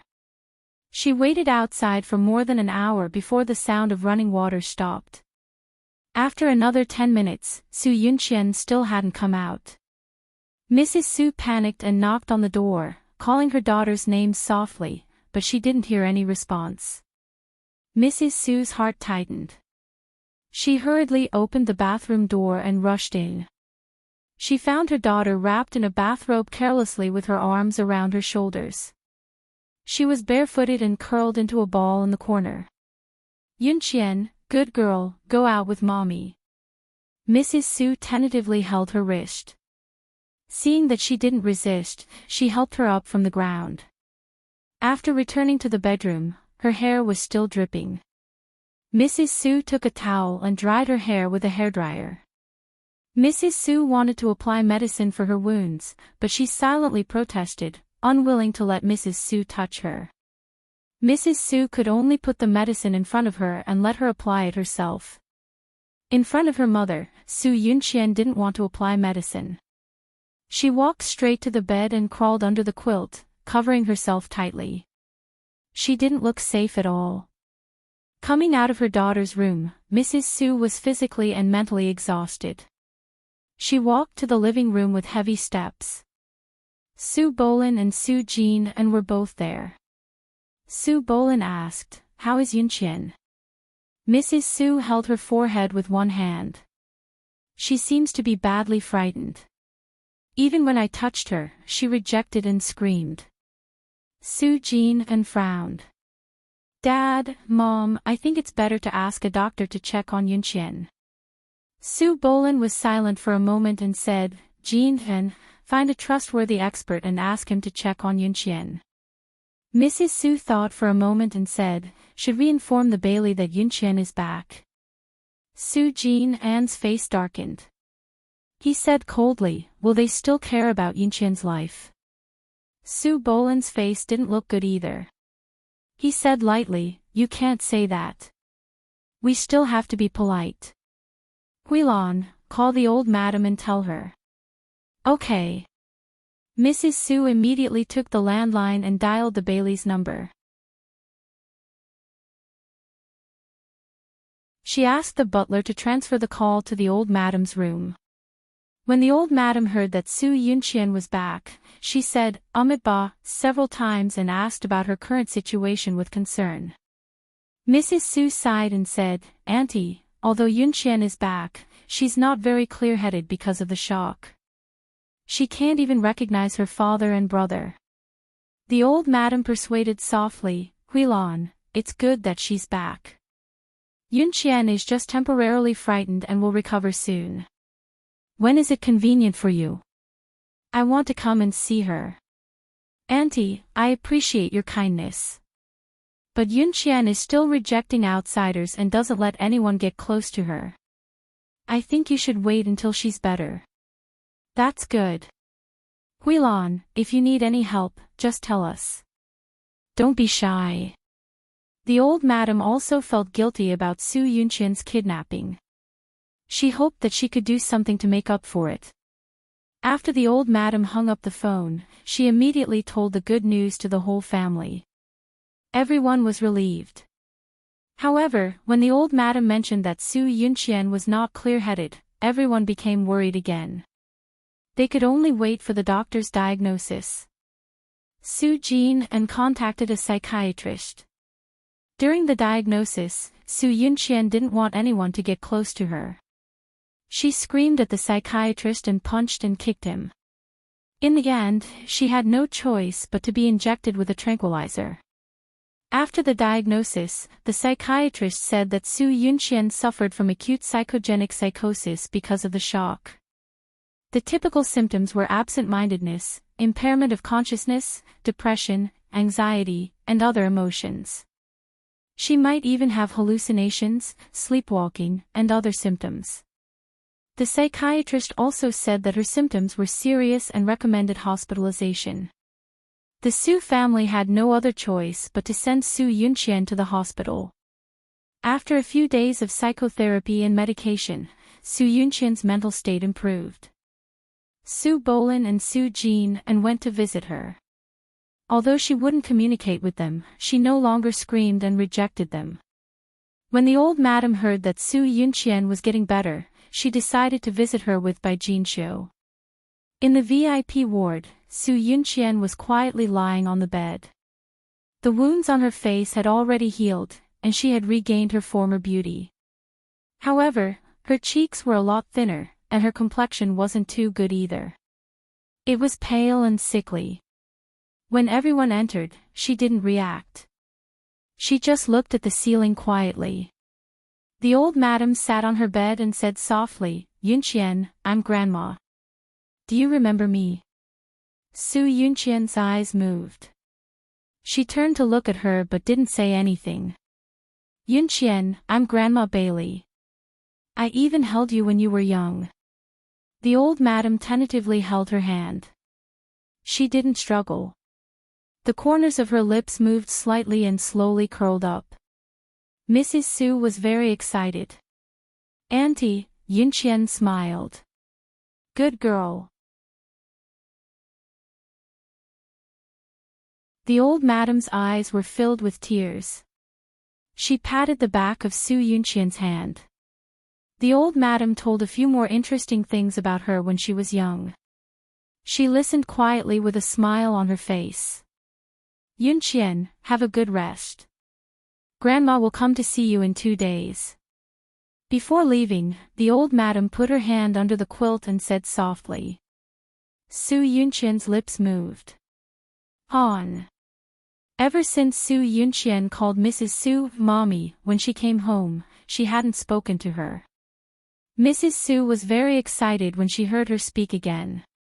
She said, "Yunqian, what did you just say? Say it again." Su Yunqian's lips moved slightly and said clearly, "Han." The old madam and Mrs. Su didn't understand what she meant. Bai Jinqiu suddenly said, "Is Yunqian talking about Han? What did she mean? Did Yunqian want to see Bailey Han?" Mrs. Su's expression changed. Bailey Han was now married to Xia Dong. If she saw him, wouldn't Yunqian's condition be even more aggravated? The old madam sighed in her heart, but there was a smile on her face. She said softly, "Yunqian, do you want to see Han?"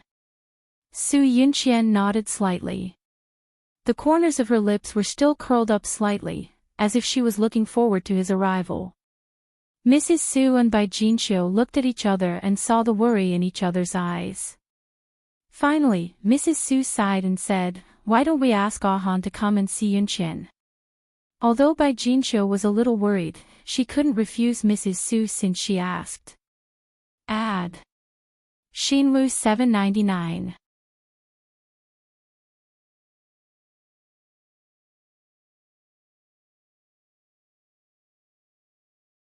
Chapter 224. After returning home, Bai Jinxiu relayed the news to Bailey Han and Xia Dong. She wanted to hear their opinions. Xia Dong smiled. Ah Han, Miss Su has been back for so long, but you haven't visited her yet. Why don't you visit her tomorrow?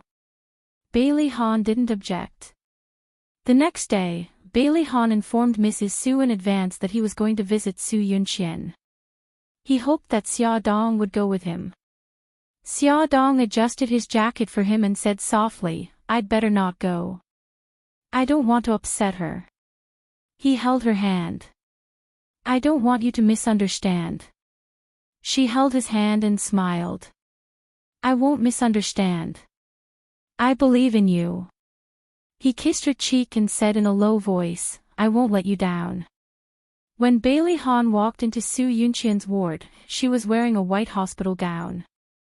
She stood with her back facing the window, and the morning sun poured down on her body. She looked calm and serene. It was as if she didn't hear the footsteps. Even when Bailey Han walked to her side, she didn't turn to look at him. Her eyes were focused on the world outside the window. He didn't say anything and stood in front of the window with her. After a long time, she slowly turned around. Her delicate and beautiful face had lost a lot of weight. She looked lost as she tilted her head to look at him. Bailey Han's deep eyes moved. Her expression shocked him. She looked at him as if she was looking at a stranger. Su Yunqian suddenly blinked and asked softly, Who are you? Bailey Han's heart tightened. It was as if something was stuck in his throat. It was suffocating. He stared into her eyes and said slowly, My name is Bailey Han. Bailey Han. She repeated his words with a gentle voice. Suddenly, she grinned.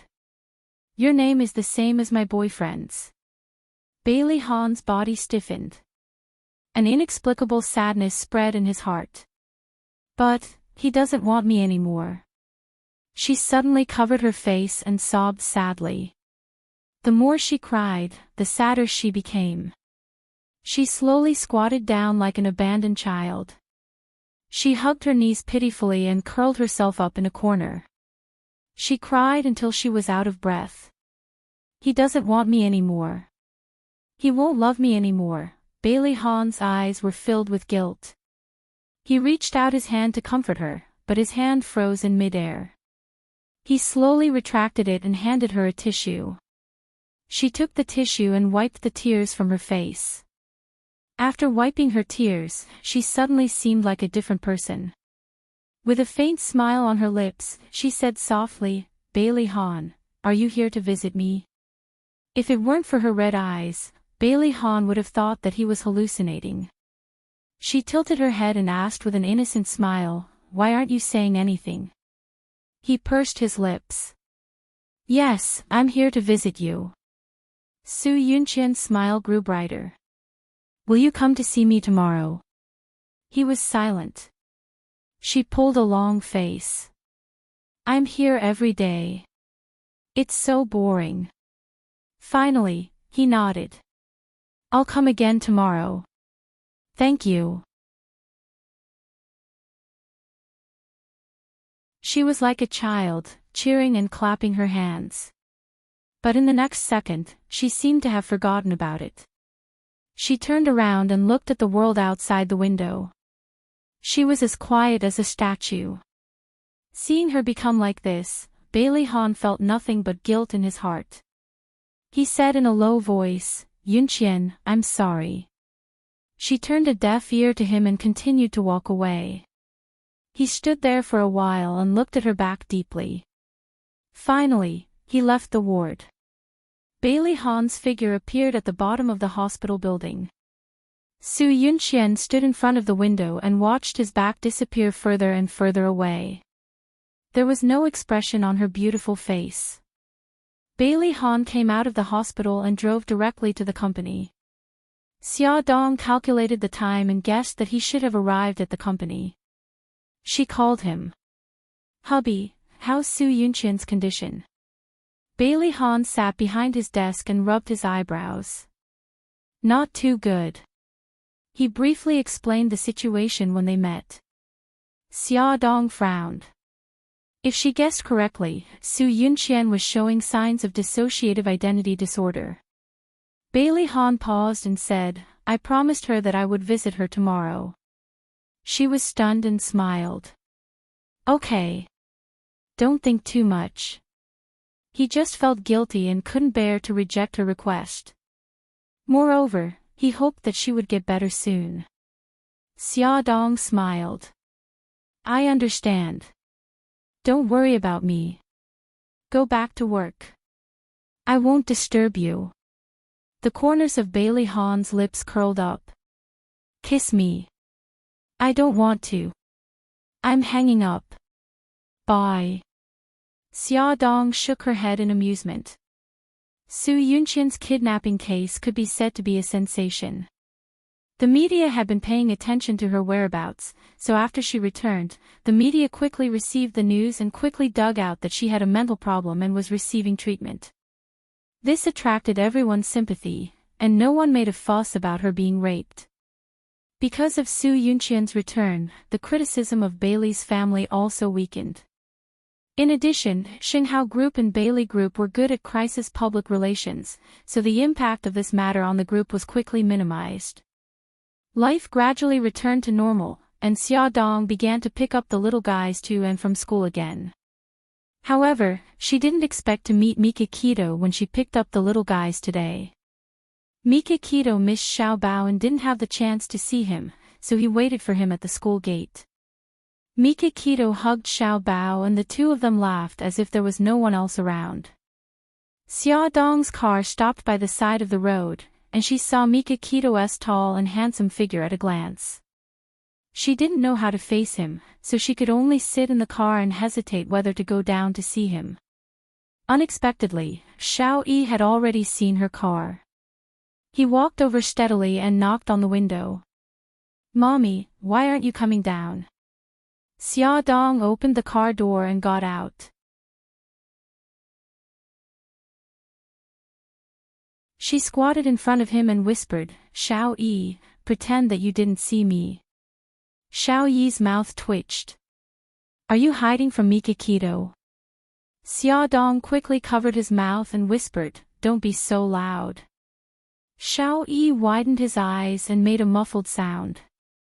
She relaxed her hand and whispered, "I'm not hiding from him. I'm just not ready to see him yet." Sigh, she was such a pitiful mother. She even had to explain these things to her son. Xiao Yi blinked to indicate that she understood. She then let go of his mouth. He sighed helplessly. "But mommy, the person you're hiding from has already seen you." Xia Dong suddenly looked up. Sure enough, a pair of long legs was walking in her direction. She looked up stiffly and saw Mika Keto's cold and handsome face. He was still carrying Xiao Bao in his arms. Xiao Bao gave her an "I sympathize with you" expression. She covered her face. She wanted to find a hole to hide in. Since she couldn't hide, she might as well face it bravely. She stood up abruptly and smiled stiffly at Mika Keto. "Brother Shin, why are you here?" "I'm here to see Xiao Bao." Mika Keto put Xiao Bao down and stroked his head. "Xiao Bao, get in the car with Xiao Yi first." "Oh, okay." Xiao Bao patted Xiao Yi's shoulder. "Xiao Yi, let's get in the car first." The two little rascals wiggled their little butts as they climbed into the car. They even lowered the window considerately and pretended that they were not going to eavesdrop on anything. In reality, their little heads were pressed tightly against the car door and their little ears were pricked up. Mika Keto stared deeply at Xia Dong. His tall figure stood in front of her, exuding an oppressive aura. She clenched her fists nervously and smiled unnaturally. Brother Shin, I'm very happy that you're willing to attend our wedding. Mikakito suddenly took a step forward and was only a few centimeters away from her. She was so nervous that she didn't know what to do. He suddenly reached out and pulled her into his arms. He supported her back with one hand and pressed her head tightly against his chest. His voice was low and hoarse as if it came from his chest. Xia Xia, if you get hurt, I'll stand here forever. Xia Dong's nose twitched and tears welled up in her eyes. She sobbed. Brother Shin, I'm not worth it. He held her hand and placed it over his heart. You're the only one who's ever been here. You'll be the only one in the future. She almost choked with sobs and shook her head. No, Brother Shin, don't be like this. If you're not happy, I'll feel guilty for the rest of my life. He looked up and wiped her tears gently, just like he had done for the past 5 years. The corners of his lips curled up and there was a gentle warmth in his eyes. He said word by word, there's only happiness when you're here. Tears rolled down her cheeks. She bit her lip tightly and her shoulders trembled slightly. He suddenly let go of her and took a step back. Because her eyes were filled with tears, she saw his figure become blurry. Even the smile on his face became dazed. He stood just a step away and smiled slightly. No matter what difficulties you encounter, no matter how hurt you get, you have to remember that you still have me. He turned and left. The setting sun dyed his back golden. As he walked further and further away, his back seemed lonely and lonely. Xia Dong covered her mouth and tried to control her emotions. After wiping her tears dry, she sat in the car. The 2 little guys sat in the back seat. Each of them held a small notebook in their hands and looked focused. Xia Dong coughed and said, Xiao Yi, Xiao Bao, buckle up. I'm going to drive. It's already buckled up. Xiao Bao blinked and said, Mommy, Xiao Guai also wants to see Uncle Shin. When you come to pick us up tomorrow, can you bring Xiao Guai with you? Xia Dong was stunned. Tomorrow? Will Uncle Shin come again tomorrow? Yeah, we've already made an appointment. Xiao Bao raised her chin proudly. Xiao Guai will be very happy if she knows. Xia Dong rubbed her eyebrows and said helplessly, All right, I'll go back tonight and ask for Xiao Guai's opinion. Xiao Bao cheered. Xiao Yi pursed his lips and looked fierce. He didn't say anything, but his dark eyes were filled with dissatisfaction. When he saw Mikakito hugging his mommy, he was already worried that Mikakito would snatch his mommy away from daddy. Xiao Bao even wanted to stir up trouble and created an opportunity for the 2 of them to meet. How annoying. Beauty novel Hongcha 866. You're tuning into the LoveLore Library YouTube channel. We're so grateful for your support and don't forget to subscribe to join us on this incredible journey through captivating stories. Your generosity through donations truly makes a world of difference, as it's the primary source of revenue that allows me to expand and enhance this channel for you. Thank you from the bottom of my heart for being a part of this adventure.